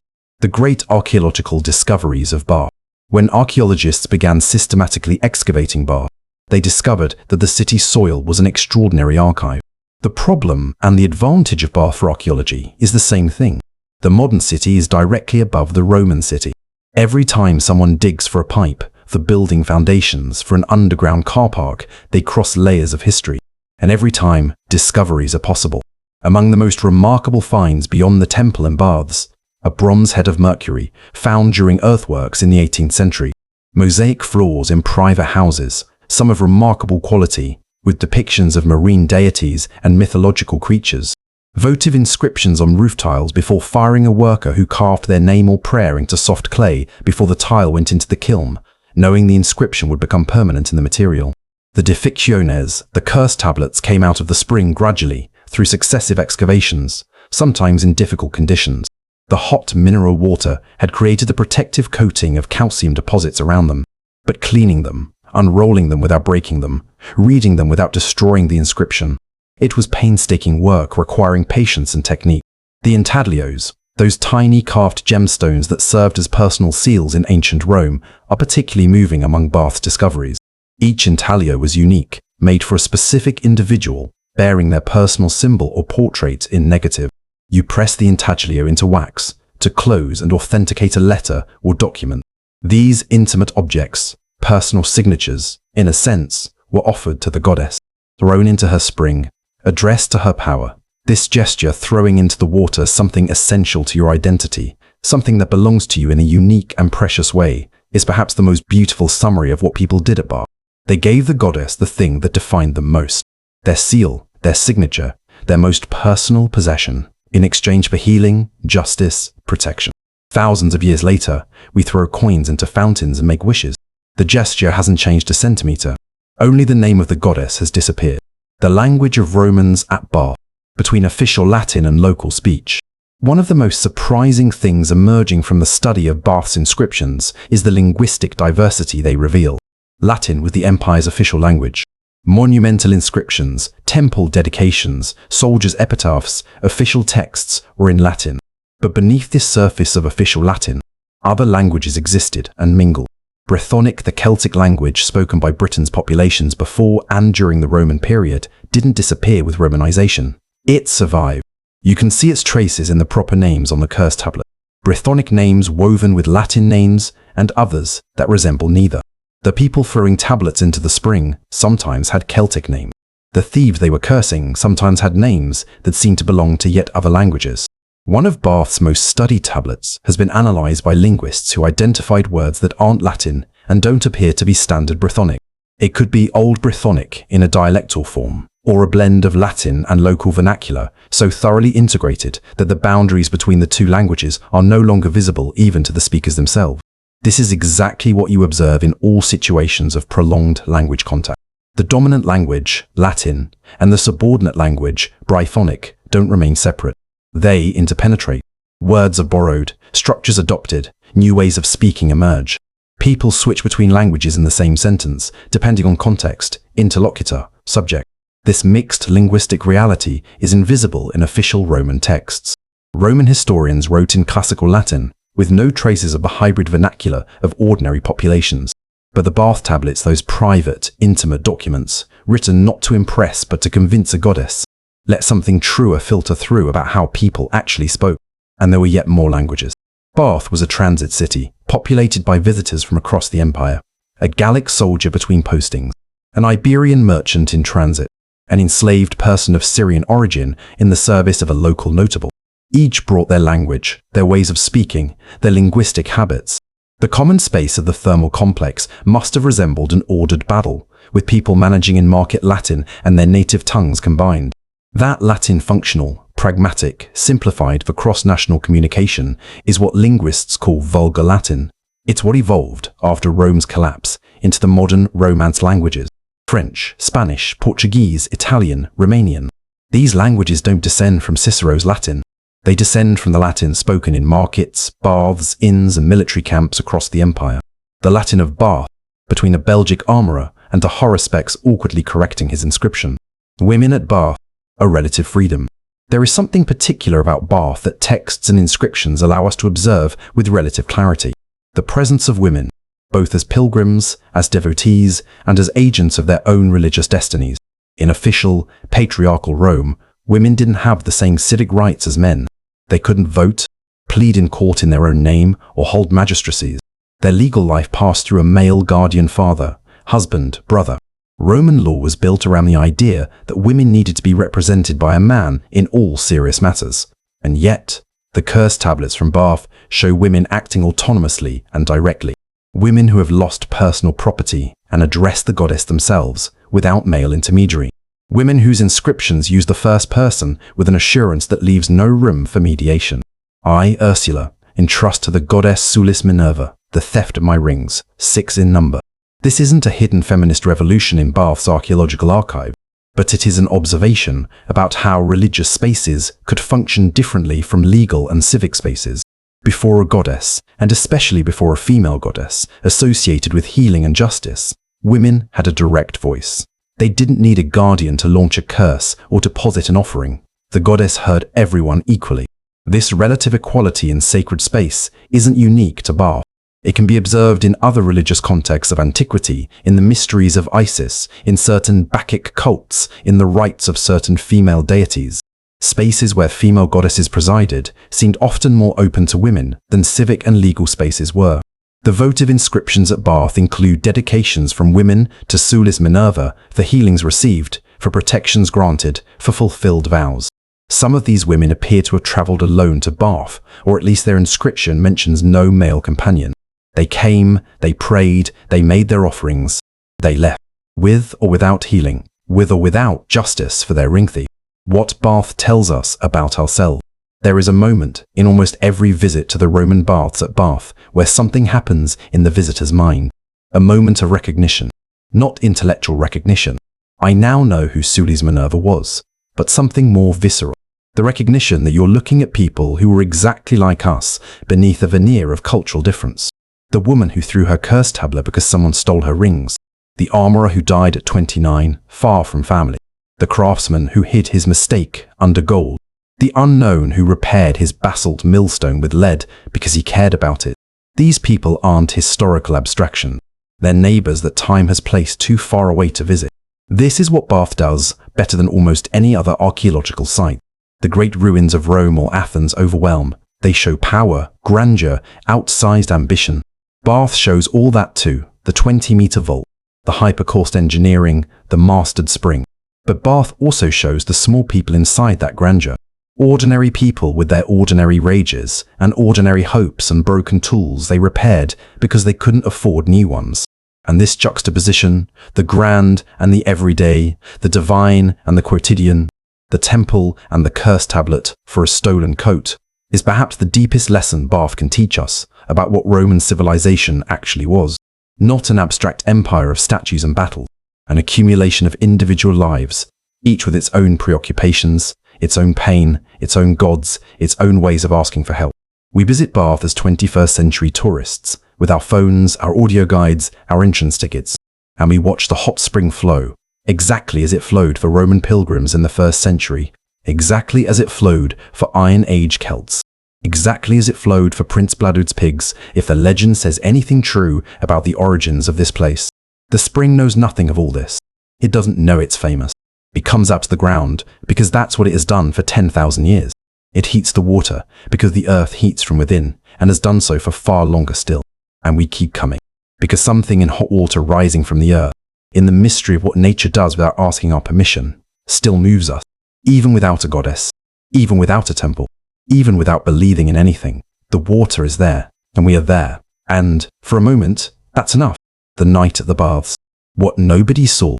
There is a dimension of the Roman baths that modern visitors don't experience, and that texts rarely describe. Night. The baths officially closed at sunset, without sufficient artificial lighting to maintain safety in spaces filled with hot water, slippery stairs, and wet floors. Closing at nightfall was reasonable, but the baths at night had a different reality. The temple continued to function. The eternal flame that Solinus mentions, The flame that burned perpetually in the sacred enclosure didn't go out at night. Priests or priestesses kept watch. Nocturnal rituals took place in many ancient temples, particularly those associated with mysteries or with deities linked to natural cycles. At night, the hot spring steamed more visibly. In the dark, the vapor rising from the pool would have been visible from outside the temple, lit by the interior flame, forming columns of mist in the English cold. This spectacle, this luminous smoke rising from a building consecrated to a goddess of waters, must have been impressive for passers-by, travelers, soldiers on guard who glimpsed the temple from their posts.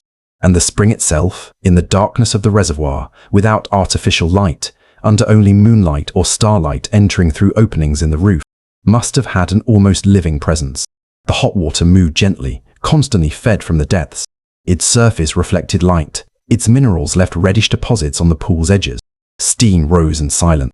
The priests who kept watch at night lived in this daily proximity with something that genuinely resembled a divine place. You can understand why they believed. The most rational of men, spending enough nights in that space, would have ended up sensing something for which he had no name. Perhaps Sulis Minerva existed precisely in those moments. In the silence of the night, in the steam of the spring, in the flame that burned without going out. Not as a conscious and personal entity. Not a helmeted woman stepping down from her plinth to speak to the priests. But as what humans have called divine in all cultures, in all times, the presence of something greater than themselves, older than themselves, that continued to exist indifferently to their existence. The spring was 10,000 years old when the Romans arrived. It's 12,000 years old now. It will be 20,000 years old when our own civilizations are ruins for archaeologists whose nature we cannot imagine. The divine, perhaps, is simply what lasts longer than we do. After Bath, the legacy nobody expected. When the Romans left Britain in the early 5th century, they left behind far more than roads and walls. They left words. The Latin spoken in the streets and baths of Bath continued to evolve into local languages. Latin words entered Old Brythonic, Old English, the languages that would become Welsh and Modern English. Strat in Welsh comes from Latin strata, paved road. Pont in Welsh comes from Latin, pons bridge. Fenestra in Welsh comes from Latin, fenestra window. The Roman language dissolved into local languages, like salt in water, invisible but present in every sip. They left techniques, the art of working stone, certain vaulting construction techniques, the idea that water can be channeled over long distances and used in a controlled way. These techniques were forgotten and rediscovered, reinvented and transmitted in fragments. But they left traces in the way medieval builders approached certain architectural problems. They left transformed beliefs. The Christianity that replaced Roman and Celtic cults didn't appear out of nowhere in a blank landscape. It absorbed, recycled, Christianized places, practices, and calendars that had existed before it. Sacred springs dedicated to healing goddesses became wells or fountains consecrated to healing saints. The logic was the same. The water, the place, the power to heal. Only the name of the prayer's recipient had changed, and at Bath specifically, they left the water. That water which flowed and still flows, which has been Roman and Saxon and Norman and Georgian and Victorian and modern, and which will be post-us, will continue to flow over ruins we cannot yet imagine. Every civilization that passed through Bath believed what it built would last. The Romans built in concrete and stone, with the most advanced techniques of their time. The Georgians erected their Bath stone terraces with the certainty that 18th century elegance was unsurpassable. The Victorians added their emperor statues and industrial plumbing with the conviction of triumphant modernity. All these layers are there, superimposed, in the soil of Bath, and beneath all of them, the spring, the Roman water, the Celtic water, the water of 10,000 years, rising, warm, unchanged, little concerned with what happens above it. That is perhaps the true legacy of Bath and the Roman baths. Not the engineering, not the religion, not history in the traditional sense, but this lesson in humility that a thermal spring teaches anyone who stops long enough to truly look at it. We pass, the water remains. And while the brief time we are here lasts, we might as well bathe in it. The water at Bath has been flowing for 10,000 years. It will flow for 10,000 more, whether or not we are there to watch. What changes are the stories we tell about it? The Celts saw the eye of a goddess. The Romans built an entire civilization in miniature around it. The Georgians sought health and good marriages in it. The Victorians connected their electrodes to it. We send tourists with audio guides. The water tells no stories. It rises, it flows, it heats, it mineralizes, it heals sometimes and doesn't heal often. It killed a girl in 1978, and it continues. What we take from Bath is perhaps this, or duration, the awareness that what we build, what we believe, what we ask of the gods, all of it passes. What remains is the water rising, and the lead tablets behind their museum glass with their curses for coat thieves who were never found, the healing gods, Asclepius and his serpents. Sulis Minerva wasn't the only god people turned to when their body broke down. The Roman world of healing was densely populated with divine powers, each specialized, each with their rituals, their sanctuaries, their particular cures. Understanding what happened at Bath requires understanding the wider religious landscape in which it operated, a landscape in which the boundary between physician and priest simply didn't exist. Asclepius was the most important of the healing gods across the Greco-Roman world. His origin was Greek. A son of Apollo, he learned the art of medicine from the centaur Chiron, and eventually became so skilled that he was able to resurrect the dead. Zeus, alarmed at this transgression of the boundary between mortal and immortal, struck him with a thunderbolt, and then, in the contradictory logic of mythology, made him a god. His symbol was a serpent, coiled around a staff. This serpent, the rod of Asclepius, remains today the symbol of medicine in most of the world. The serpent was chosen deliberately. It shed its skin and renewed itself, an image of healing and biological regeneration. In the sanctuaries of Asclepius, live serpents, non-venomous species, circulated freely among the sick who lay on the floors, waiting for a divine vision or the snake's touch to bring them healing. These sanctuaries were called Asclepia, and they functioned as a combination of hospital, oracle, and sacred space. The sick came, purified themselves, offered gifts, lay down on special beds, and waited for a dream in which the god would appear. The dream, called incubation, was both diagnosis and treatment. The god showed you in sleep what ailed you and what remedy would heal you. Priests were there to interpret the dream if its meaning wasn't clear. The largest Asclepion in the Roman world was at Epidaurus in Greece, a sanctuary of such prestige that it drew patients from across the empire. But there were hundreds of smaller sanctuaries scattered through every province. A soldier stationed in Britain who had suffered a persistent wound might pray at a local shrine to Asclepius for weeks before his pain receded and attribute his recovery to divine intervention. At Bath, the healing function of the site overlapped perfectly with this Asclepian tradition. People came with damaged bodies and asked a goddess for help. They deposited offerings representing the body part that needed healing lead, or bronze eyes for vision problems, miniature body parts in metal or clay for limbs and organs that ailed.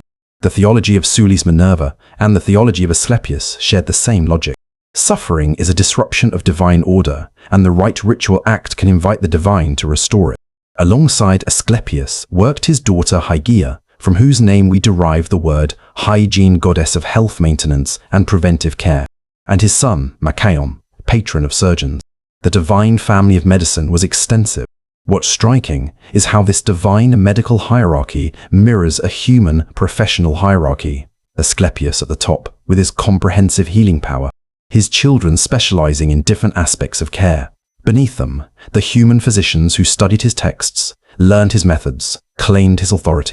And beneath the physicians, the practitioners of folk medicine, the herbalists, the bone setters, the midwives, the wise women who knew which plant reduced fever and which bark calmed pain.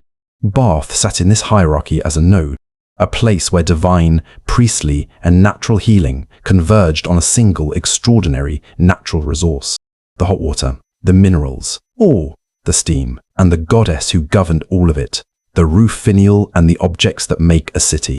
In any large archaeological museum, there are always objects in the display cases that stop you, not the famous ones, not the gilded head of the goddess or the ceremonial altars, the unexpected small ones, the objects that remind you that ancient people had taste, humor, aesthetic opinions, and a desire to decorate the spaces they inhabited.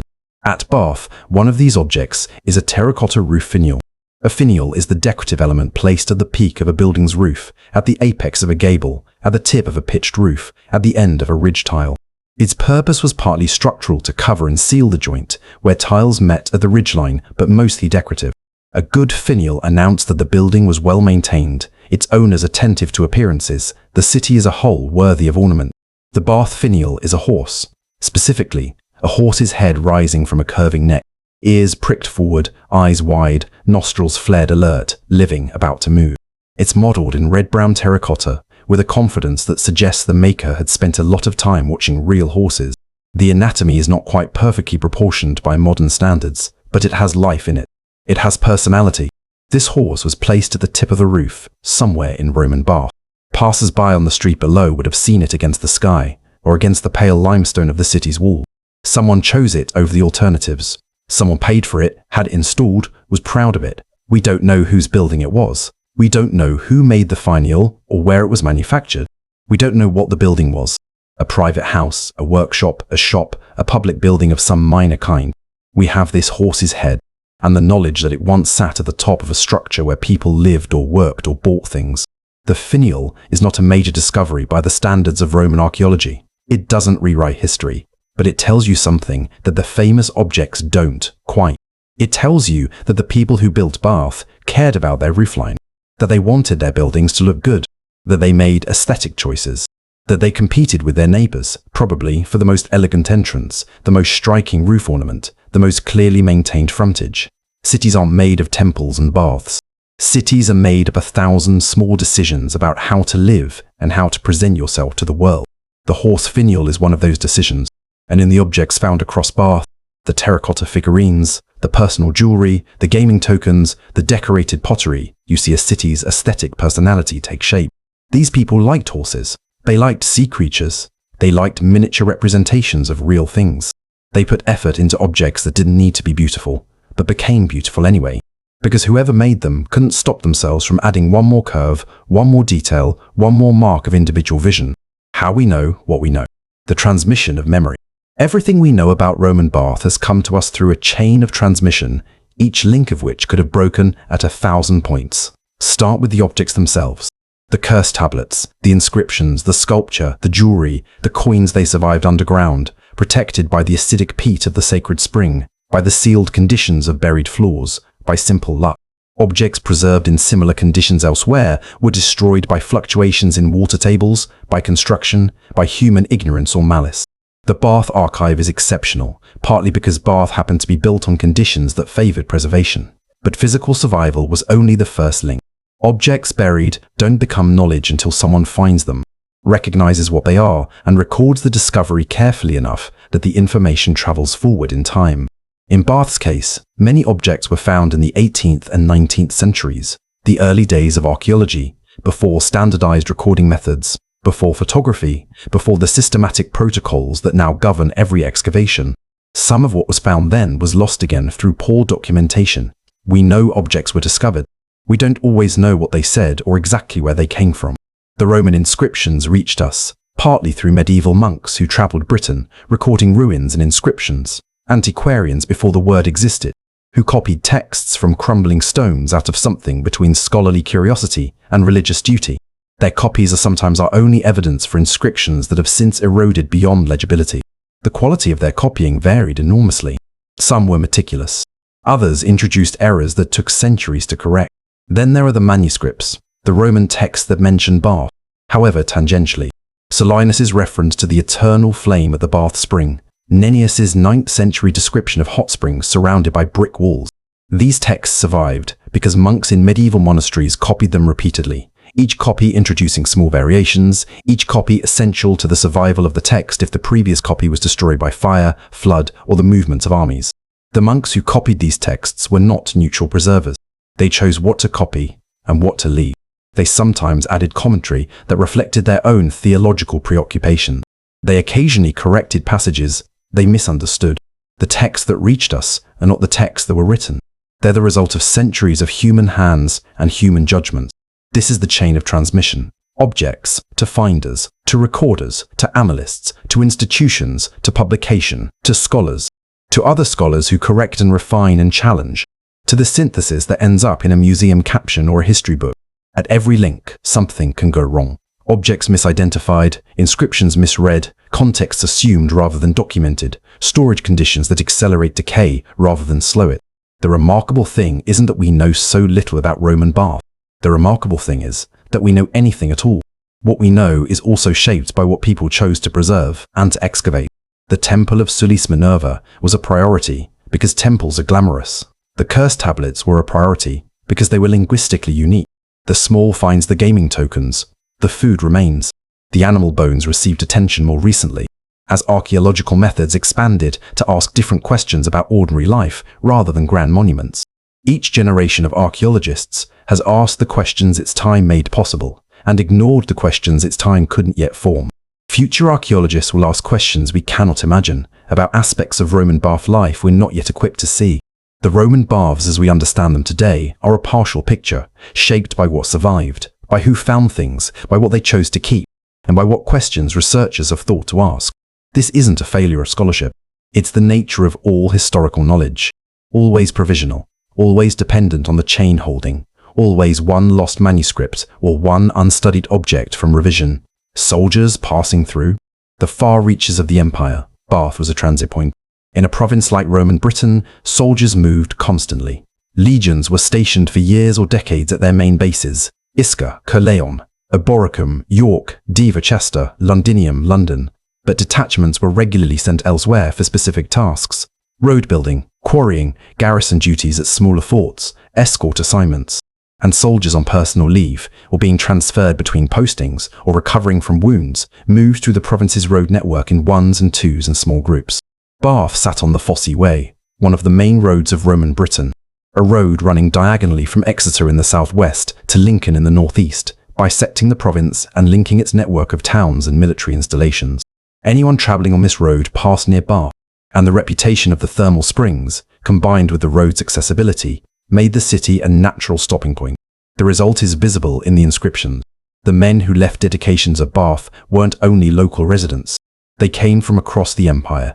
We know of Gaius Severius Emeritus, a centurion from a unit whose base was far from Bath, who dedicated an altar after restoring a sacred space that had been wrecked by insolent persons. A phrase that hints at an episode of religious vandalism or deliberate desecration we'll never fully understand. We know of soldiers from the Rhine frontier and the Danube frontier, their units identified by name on their dedications. Each of these soldiers carried a world with them. Their unit had its own history, its own traditions, its own gods to whom it had pledged devotion. A soldier from the Rhine might be praying to Suli's Minerva at Bath, while simultaneously maintaining a personal devotion to Epona, the horse goddess of the Gallic cavalry, and to the Mithraic mysteries he'd been initiated into by a comrade. Roman religion had room for all of this. You didn't choose between gods. You accumulated them. These passing soldiers also carried news. What a soldier stationed in Bath in 50 AD knew about the wider empire, about events in Rome, about wars on the eastern frontier, about new emperors came primarily from other soldiers passing through. The formal speed of official communication in the Roman Empire was impressive by ancient standards. Mounted couriers on the imperial postal system, Cursus Publicus, could cover up to 75 kilometers a day on good roads. News of an emperor's death could reach the provinces within weeks, but informal knowledge, the texture of what was happening, the rumors, the interpretations traveled in soldiers' conversations at inns and bathhouses. Bath, as a thermal and religious destination, was exactly the kind of place where conversations happened. People from different parts of the empire, at leisure or recovering, with time and a shared language, Latin, at least at a functional level, and the lowered inhibitions that warm water and proximity provide. The baths were an information exchange as much as a health facility. What these soldiers thought of Bath varied. For a man from the Mediterranean coast, arriving in the damp hills of Somerset, the thermal springs were probably confirmation of what he'd been told. The place really was remarkable. For a man from Britain itself, perhaps raised near the spring or having visited as a child, a second or third visit might have felt like return, like comfort. For a man dying of a wound or a fever, the spring was a last hope. We find traces of all these men in the archaeological record. Their stones and tablets and votive offerings accumulate to form a picture of a city constantly replenished by movement, by the passing through of men who left something of themselves in the warm water of the sacred spring and moved on. Yeah, at Bath. What the graves tell us. To understand the living, archaeologists often turn to the dead. Bath's burial record is fragmentary, as it is for most Roman British cities. But what exists illuminates the community in ways that temples and bathhouse architecture cannot. Romans didn't bury their dead inside city walls. The dead were placed outside, along the roads leading into the city, where every traveller entering or leaving Bath would pass them. Death was not hidden. It was displayed, commented upon, remembered. The most elaborate graves belonged to the wealthy, those who could afford a carved stone monument, a lead-lined coffin, grave goods worth burying. Julius Vitalis, the armorer whose inscription we read earlier, had a carved tombstone that survived because his guild had funds to commission one. But most Roman burials at Bath were simpler. A cremation urn, perhaps, or an inhumation in a rough stone cist, with personal objects placed alongside the body: jewelry, tools, a favourite ceramic vessel, food for the journey. What the graves tell us about the population at Bath is diverse. Some skeletons show signs of physical labour, articular changes in joints, bone growth patterns consistent with repetitive heavy work, indicating the presence of the manual labourers who built and maintained the thermal complex. Others show signs of wealth, well-nourished bodies, absence of childhood growth deficiencies, dental patterns consistent with a varied diet. Bath, like all Roman cities, held both. Some graves hold weapons, knives, occasionally military equipment, suggesting the presence of soldiers, as the inscriptions confirm. Others hold needles and thread, weaving weights, tools of domestic or commercial textile production. The economic life of the city, invisible in the monumental architecture, becomes readable in the objects placed alongside the dead. And some graves hold children. This is perhaps the most direct encounter with Roman loss that archaeology provides. A small stone box, barely a metre long. Inside, a child of perhaps 3 or 4 years, buried with a small ceramic figurine, a puppy perhaps, or a horse. Someone thought to put a toy in that grave. Someone grieved specifically enough to think about what the child would want to have near them in whatever came next. The child mortality rate in the Roman world was devastating by modern standards. Estimates suggest that roughly half of all children born in the Roman Empire died before the age of 10. In such a world where child death was common, was it grieved? The answer from the archaeology is unambiguous. Possibles? Absolutely yes. The careful burial, the grave goods chosen for a child rather than an adult, the occasional inscription for a young child that mentions their age in months rather than years, someone was counting. Someone cared intensely about the precise number of months a child had lived. The Roman baths were not only a place of healing and celebration. They were a place where people came when they were frightened about their health, when someone they loved was failing, when the body was demonstrating its fundamental fragility, and when healing failed as it must have. Often the dead went to the road outside the walls, and the survivors went back to the spring and prayed and hoped that next time would be different. The spring didn't discriminate. It flowed for the dead and the living alike. It still flows now, past graves long since ploughed and built over, past bones that became soil centuries ago, past all the specific grief that gave them their names. The baths as social space, where rank was wet and equal. There's a scene you never find in the official art of the Roman Empire. The emperor and the carpenter side by side in the same pool. It couldn't happen in the forum, couldn't happen in the law courts, couldn't happen at the games where seating was strictly arranged by social rank. But in the baths, the principle of equal immersion applied. Hot water didn't ask for your birth certificate. The steam rose around everyone. This isn't to romanticize Roman social equality, it didn't exist. The wealthy had private bathhouses in their villas. They could avoid public baths entirely if they chose. The enslaved people who stoked the furnaces and massaged the bathers and cleaned the pools were not enjoying the same experience as the paying customers. Admission prices, though cheap, still excluded the very poorest. And within the public baths themselves, there were gradations. Private rooms available for hire, higher quality oil used by those who paid more for it, attendants who could be tipped for better service. But by the standards of Roman social life, the public bath was extraordinary in its mixing.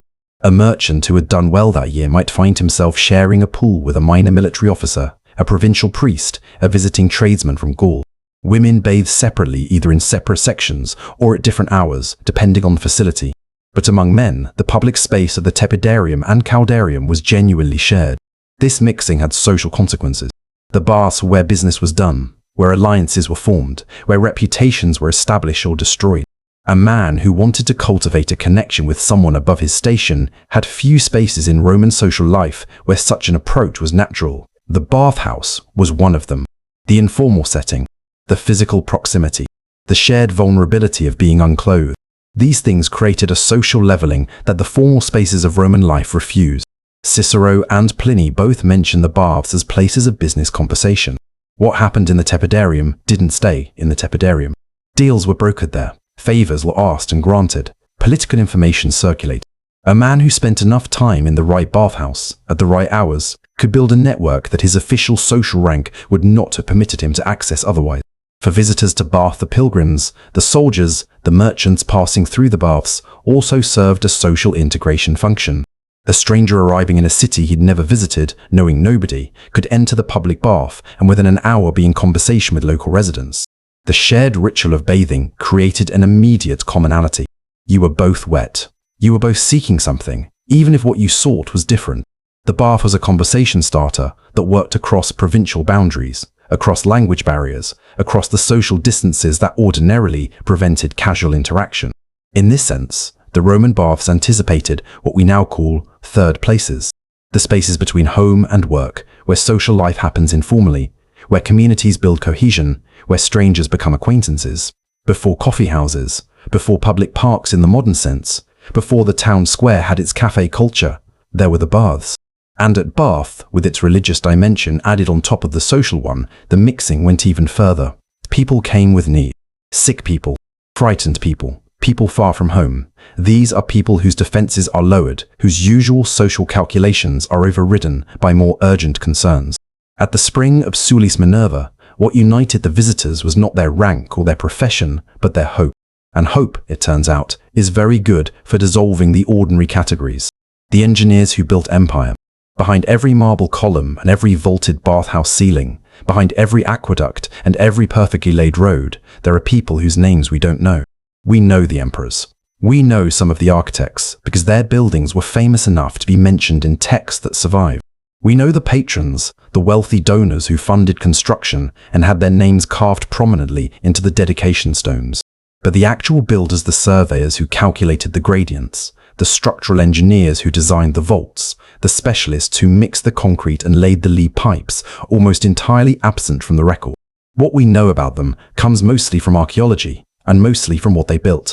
The engineering of the Bath thermal complex required several distinct specializations that almost certainly didn't reside in a single person.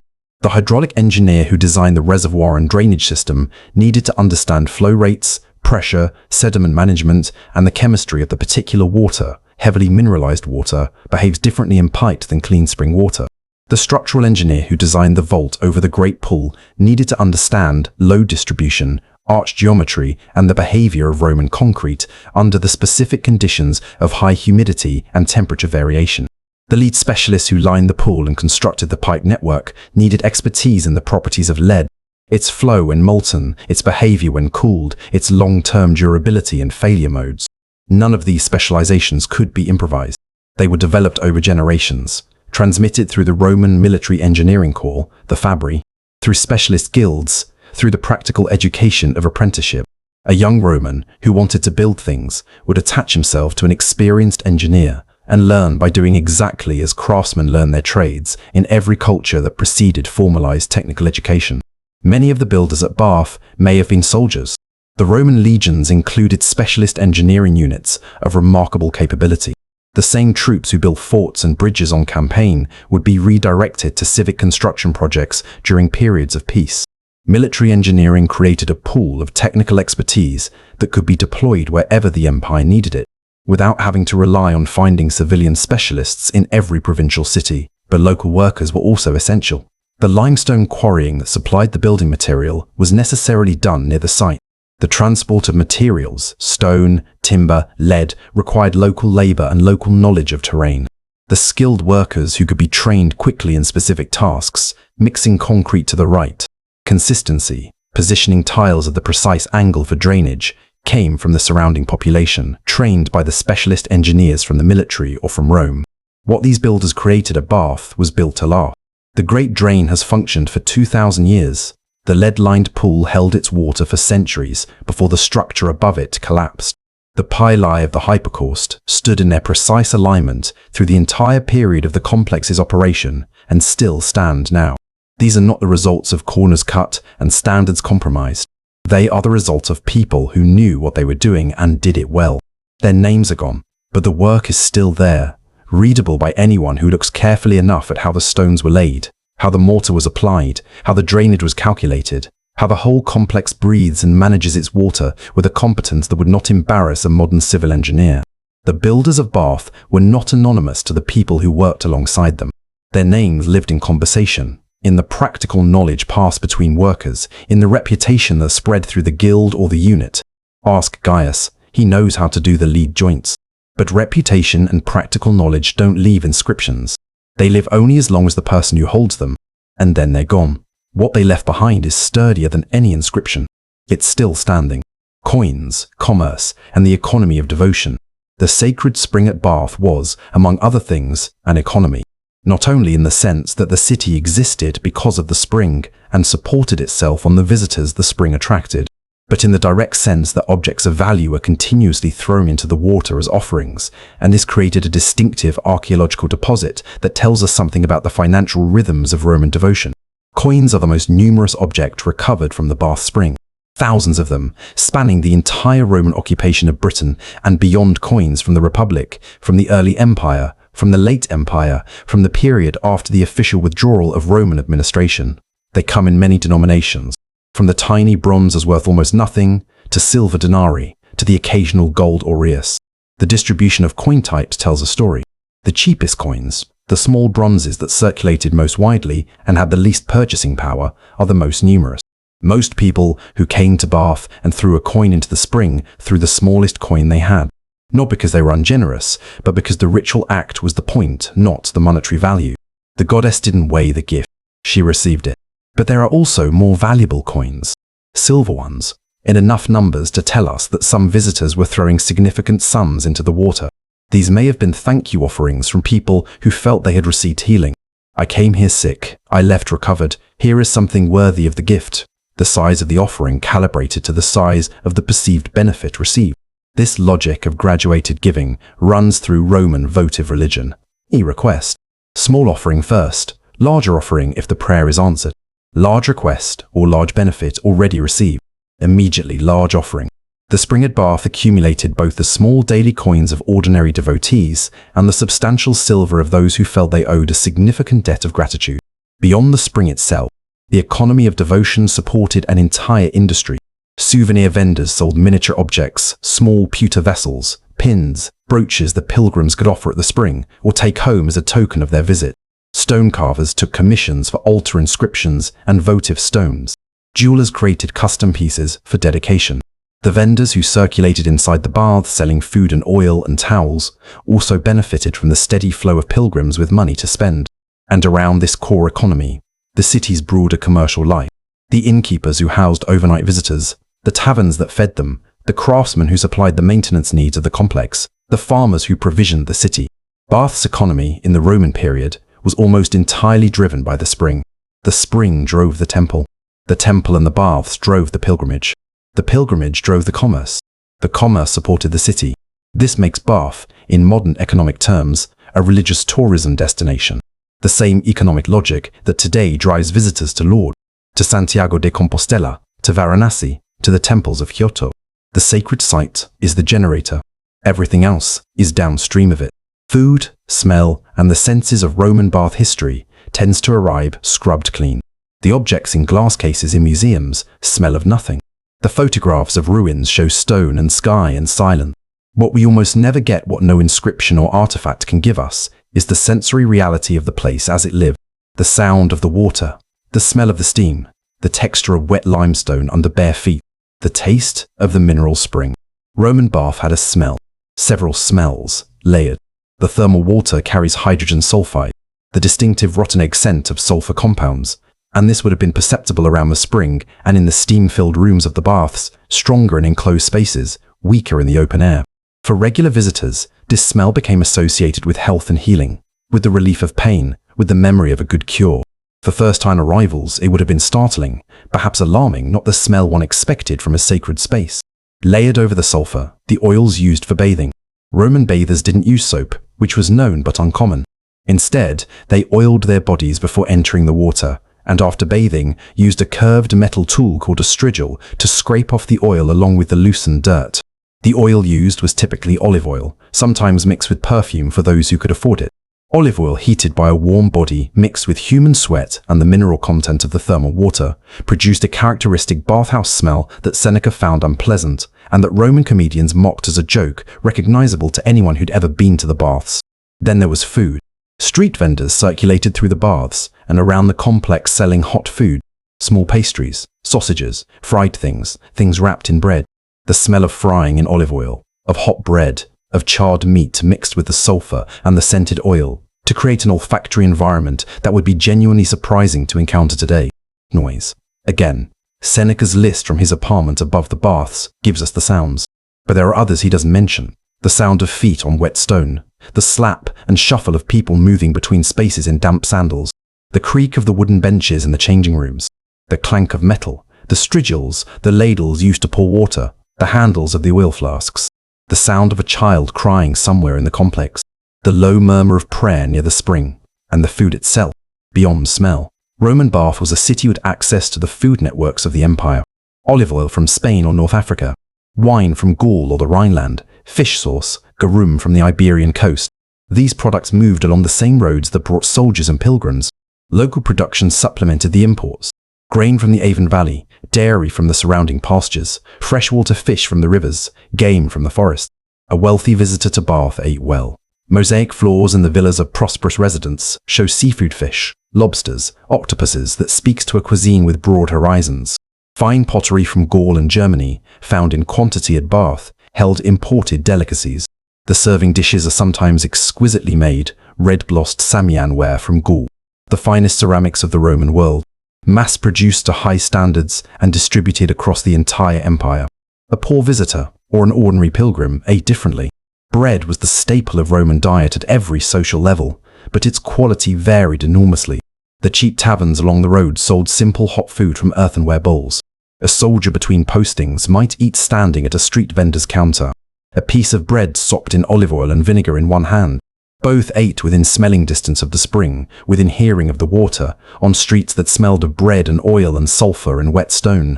This was the actual texture of Bath as a living city, not the idealized marble of museum reconstructions, but a warm, loud, fragrant, uncomfortable, extraordinary place. The spring in winter. One thing that photographs of Bath never convey is what winter must have done to it. The English climate in Roman times was not dramatically different from today, perhaps slightly warmer in some periods, slightly wetter in others, but the fundamental character was the same. Grey skies, rain, cold winds off the Atlantic, frost that could be sharp in January and February, days when the light barely arrived before it began to fail. Against this climate, the Bath spring was not merely pleasant, it was almost supernatural. In winter, when every surface was cold to the touch, when breath steamed in the outdoor air and stones were slick with frost, the thermal spring produced its most spectacular effect. The 46-degree water meeting the cold air above it created columns of steam so thick that the spring itself was sometimes invisible within them. The steam rose 20-30 meters before dissolving into the grey sky. You could see it from the hills around Bath, from the road approaching the city, before you could see the city itself. For a traveller arriving in Bath in January, numb from days on the road, clothing soaked through, body aching from cold and effort, this sight would have been overwhelming. Not just physically welcome, emotionally overwhelming. The promise of warmth rising visually from the city below, meeting you on the approach. You're almost there. It's warm here. The Great Pool in winter was almost certainly the most used space in the complex. The outdoor exercise yard, Palaestra, would have been largely empty. Nobody ran laps in the frost if they could avoid it. But the heated rooms, the steam rooms, the pool itself would have been packed with bodies seeking warmth. The hypercaust heated floors would have been the most precious things in the city, not for luxury, but for basic comfort in a climate that made comfort difficult. The priests and staff who maintained the complex in winter did work that went well beyond religious service. Keeping the furnaces fed required a constant supply of wood, enormous quantities of it. Roman calculations for the fuel required to maintain a hypercaust at comfortable temperatures suggest that the Bath complex could easily have consumed several tons of wood per day during a cold winter. That fuel had to be sourced, transported, stored, and fed into the furnaces in regular rotation. It was a logistical operation as much as a ritual one. And yet the winter also had a quality that the summer crowds couldn't provide. On a cold January morning with few visitors, with the steam thick above the spring and the city quiet, the sacred quality of the place would have asserted itself differently. The sound of the water, constant and unchanged. The warmth rising from the stone. The sense of something below the ground. Something alive and patient and entirely indifferent to the seasons above it. The Romans built their complex to work in all seasons. The vaulted roofs that sheltered the main bathing areas were specifically designed to allow year-round use protection from the rain and wind, retention of heat generated by the water itself, and the hypocauste system. In a sense, the architecture of Bath was designed around winter as much as summer. The great enclosed pool was designed to be warm when everywhere else was cold. In the Roman world, few experiences were more luxurious than stepping from a cold winter day into a warm, steam-filled bathing hall. It wasn't luxury in the modern sense of excess. It was the more ancient luxury of the body simply being comfortable after being cold for too long. After weeks on the road in November, or a month-long illness in January, a day in the heated pools at Bath wasn't pampering. It was restoration. What the water remembers. Every litre of water rising at the Bath spring carries within it a record of its journey. As it descended through the rock 10,000 years ago and worked its way down to depths of 3 or 4 kilometers, it absorbed minerals from every geological layer it passed through. Calcium from limestone, magnesium from dolomite, silica from quartz, iron from iron-bearing rock, sulfur compounds from geological strata, where sulfates react with organic material. Each mineral concentration reflects the specific geology of the Mendip Hills, the specific path this water took through the rock, the specific temperatures and pressures it encountered at depth. Hydrogeologists, specialists in underground water, can read these mineral signatures the way a physician reads a blood test. The precise ratio of magnesium to calcium tells you something about which rock layers the water passed through. The temperature of the water tells you how deep it went. Deeper means hotter, because the Earth's temperature increases with depth at a predictable rate. The age of the water 10,000 years, confirmed by isotope analysis of the water's hydrogen and oxygen content, tells you about the climate that produced the original rainfall. This is the water remembering its past, carrying its biography in its chemistry. What's strange and slightly vertiginous to contemplate is the relationship between the water's age and human history. The rain that fell on the Mendips 10,000 years ago fell before agriculture existed in Britain, before the people who would build Stonehenge had arrived, before the Bronze Age, before the Iron Age, before any human civilization we know by name had yet developed in this part of the world. The water waited underground, in the dark, through all of that. Then it surfaced at Bath, on a specific geological fault line, through a specific crack in the limestone at a specific temperature, and humans were there to meet it. The Celts who first threw offerings into the spring didn't know any of this. They knew the water was warm, and the water was constant, and the water seemed to help certain sick bodies. The Romans who built the reservoir didn't know any of this. They knew the water was exceptional, and the site deserved the best engineering the empire could provide. Today's chemists who analyze the spring know all of this, and knowing it doesn't make it less extraordinary. If anything, more so. Because the geological timescale, the millions of years of plate tectonics that created the Mendip limestone, the thousands of years of percolation, the specific crack through which the water ascends is so vast compared to the human timescale that the entire history of Bath, Romans and Celts and Georgians and Victorians and tourists with their phones is a thin layer at the very surface of something immeasurably older. The Romans built their complex in the 1st century AD. The water they channeled into their lead-lined pool had been underground since roughly 8000 BC. The geological fault that brings it to the surface has existed for millions of years. The limestone it passes through was laid down as sediment on the floor of a shallow tropical sea roughly 340 million years ago. When you stand at the edge of the great pool in Bath and watch the mineralized water bubble up from the spring, you're watching something that has been happening since before mammoths crossed what is now the English Channel, since before woolly rhinoceroses ranged through what is now the Somerset countryside, since before any human being stood in this particular valley and thought anything about it at all. The spring predates our stories about it by an almost incomprehensible margin. Sulis Minerva is roughly 2,000 years old as a concept. The spring is 10,000 years old as a current event, and millions of years old as a geological structure. We tell stories about it. That's what we do. We make things human-sized by wrapping them in human meaning. And the spring flows. And the spring flows. The goddess who survived her own temple.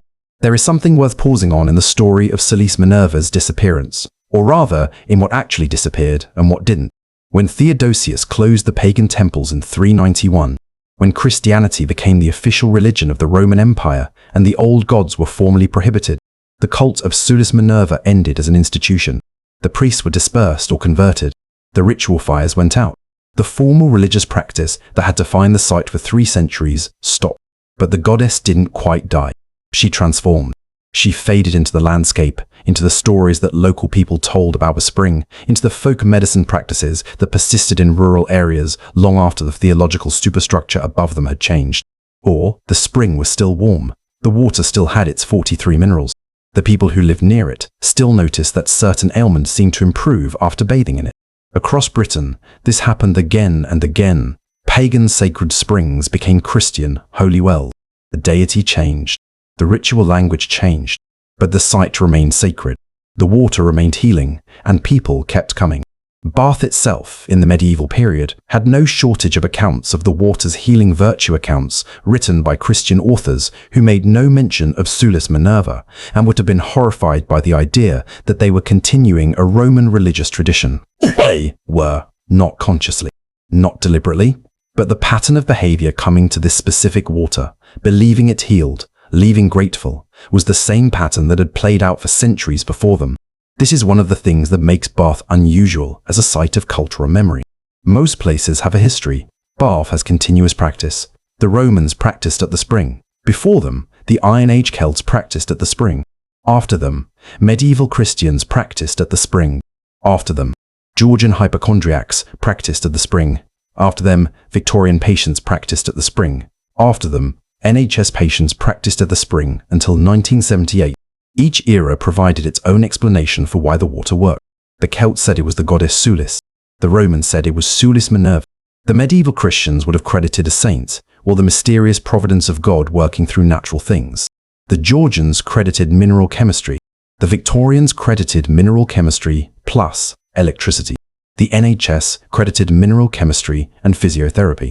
The modern spa industry credits mineral chemistry and wellness culture. The water's explanation changes with every era. The water's effect doesn't. Sulis Minerva survived her temple, not as a goddess, but as an instinct. The human instinct that something particular is happening at this place, that this warm, mineralized water rising from the earth is not quite ordinary, that approaching it with the right attention might produce something worth producing. That instinct is the real continuity, not the lead curse tablets, not the bronze head with the gilded surface, not the hypocaust, or the great pool, or the massive drainage tunnel that still evacuates water 2,000 years after it was built. The instinct, the feeling that this spring is a place where something can be asked of the world. We haven't stopped asking. We've just changed the address on the envelope. The Last Pilgrim. This is a thought experiment, not a fact. Imagine the last Roman pilgrim to arrive at Bath before the complex finally fell into serious disrepair. Let's place them in the early 5th century, after the legions had largely gone, before the city had fully unraveled from Roman civic life into whatever came next. This person will give them no name, because we don't have one arrived from somewhere to the east, probably, following what remained of the Fosse Way. The road was still passable, but less well maintained than it had been 50 years earlier. Some of the milestones had fallen over. The road surfaces in places had been repaired badly, or not repaired at all. The city they arrived at was still recognizably Roman, but fraying. The forum was still there. The street grid was still there. The walls were still there. But some buildings showed signs of disrepair, rooflines sagging, plaster crumbling in places. The maintained grandeur of the high imperial period not quite sustained. The permanent population was smaller than it had once been. Some neighborhoods were less busy than they had been a century earlier. But the spring was still there. The spring was always still there. They would have found the baths partially functional. The great pool may have been open, still the spring itself required no Roman maintenance to keep flowing. The more sophisticated systems, the hypocaust, the hot rooms may already have been unreliable, dependent on maintenance resources the dwindling city could no longer easily provide. They approached the spring. Water was warm, then rose. The goddess, or whatever they still called, the force that lived in this place, was present or absent by their own private measure. They had come a long way, and their body hurt, and there was something they needed. They threw whatever they had into the water. Not lead. They may not have had the time or equipment for a proper curse tablet, or the particular need for one. A coin perhaps. Their smallest coin, because that's what most people threw. Or something personal. A brooch from their cloak, a ring from their finger. A piece of themselves offered to the water. In exchange for whatever help the water could provide. They may have received it. They may not have. The spring kept flowing. We don't know who the last Roman pilgrim was. We don't know when they came or what they asked for. We know only that people came to this spring for centuries, and then at some point, the continuous record of their presence. The inscriptions, the tablets, the dated coins fall silent. Not all at once. Yia Debussy. One by one, the pilgrims stop leaving traces we can find. But the spring didn't know it was the end of something. It rose and flowed and rose and flowed, as it had done for 10,000 years before anyone thought to ask anything of it, as it does now. The tools that outlived their makers. In the stores of the Bath Museum, alongside the celebrated objects, the gilded head, the Gorgon pediment, the curse tablets, there are tools. Not impressive tools, not ceremonial tools, work tools, used and worn. A mason's chisel, whose cutting edge is rounded and battered from decades of use against Bath stone. A carpenter's adze, its wooden handle long since gone, the iron head showing the patina of 100,000 strokes. A plumber's ladle, used for pouring molten lead into joints, stained inside with the residue of the metal it carried. These tools outlived the people who held them. The hands that gripped these handles are dust. The voices that gave instructions about how to use them are gone. The professional pride, the satisfaction of a joint well made, a stone cut cleanly to the right angle, was felt and forgotten in the same moment by people 2,000 years dead. But the tool is here. There's a particular kind of persistence in a well-made tool. It is the clearest evidence that its maker was competent. The adze that's still sharp after 2,000 years was made by someone who knew what a good adze needed to be. It's also the clearest evidence of how ordinary the extraordinary was. The Bath complex, with all its engineering and religious significance, was built with tools like these. Not miraculous instruments. Iron, wood, lead. A craftsman's hand, applying force in the right direction. What would these craftsmen have thought of us? Of the millions of visitors who walk through what they built every year, paying to see the space they filled with noise and dust and argument about how to get the vault angle exactly right? They would probably be baffled by the attention. They built a bathhouse. You make the reservoir.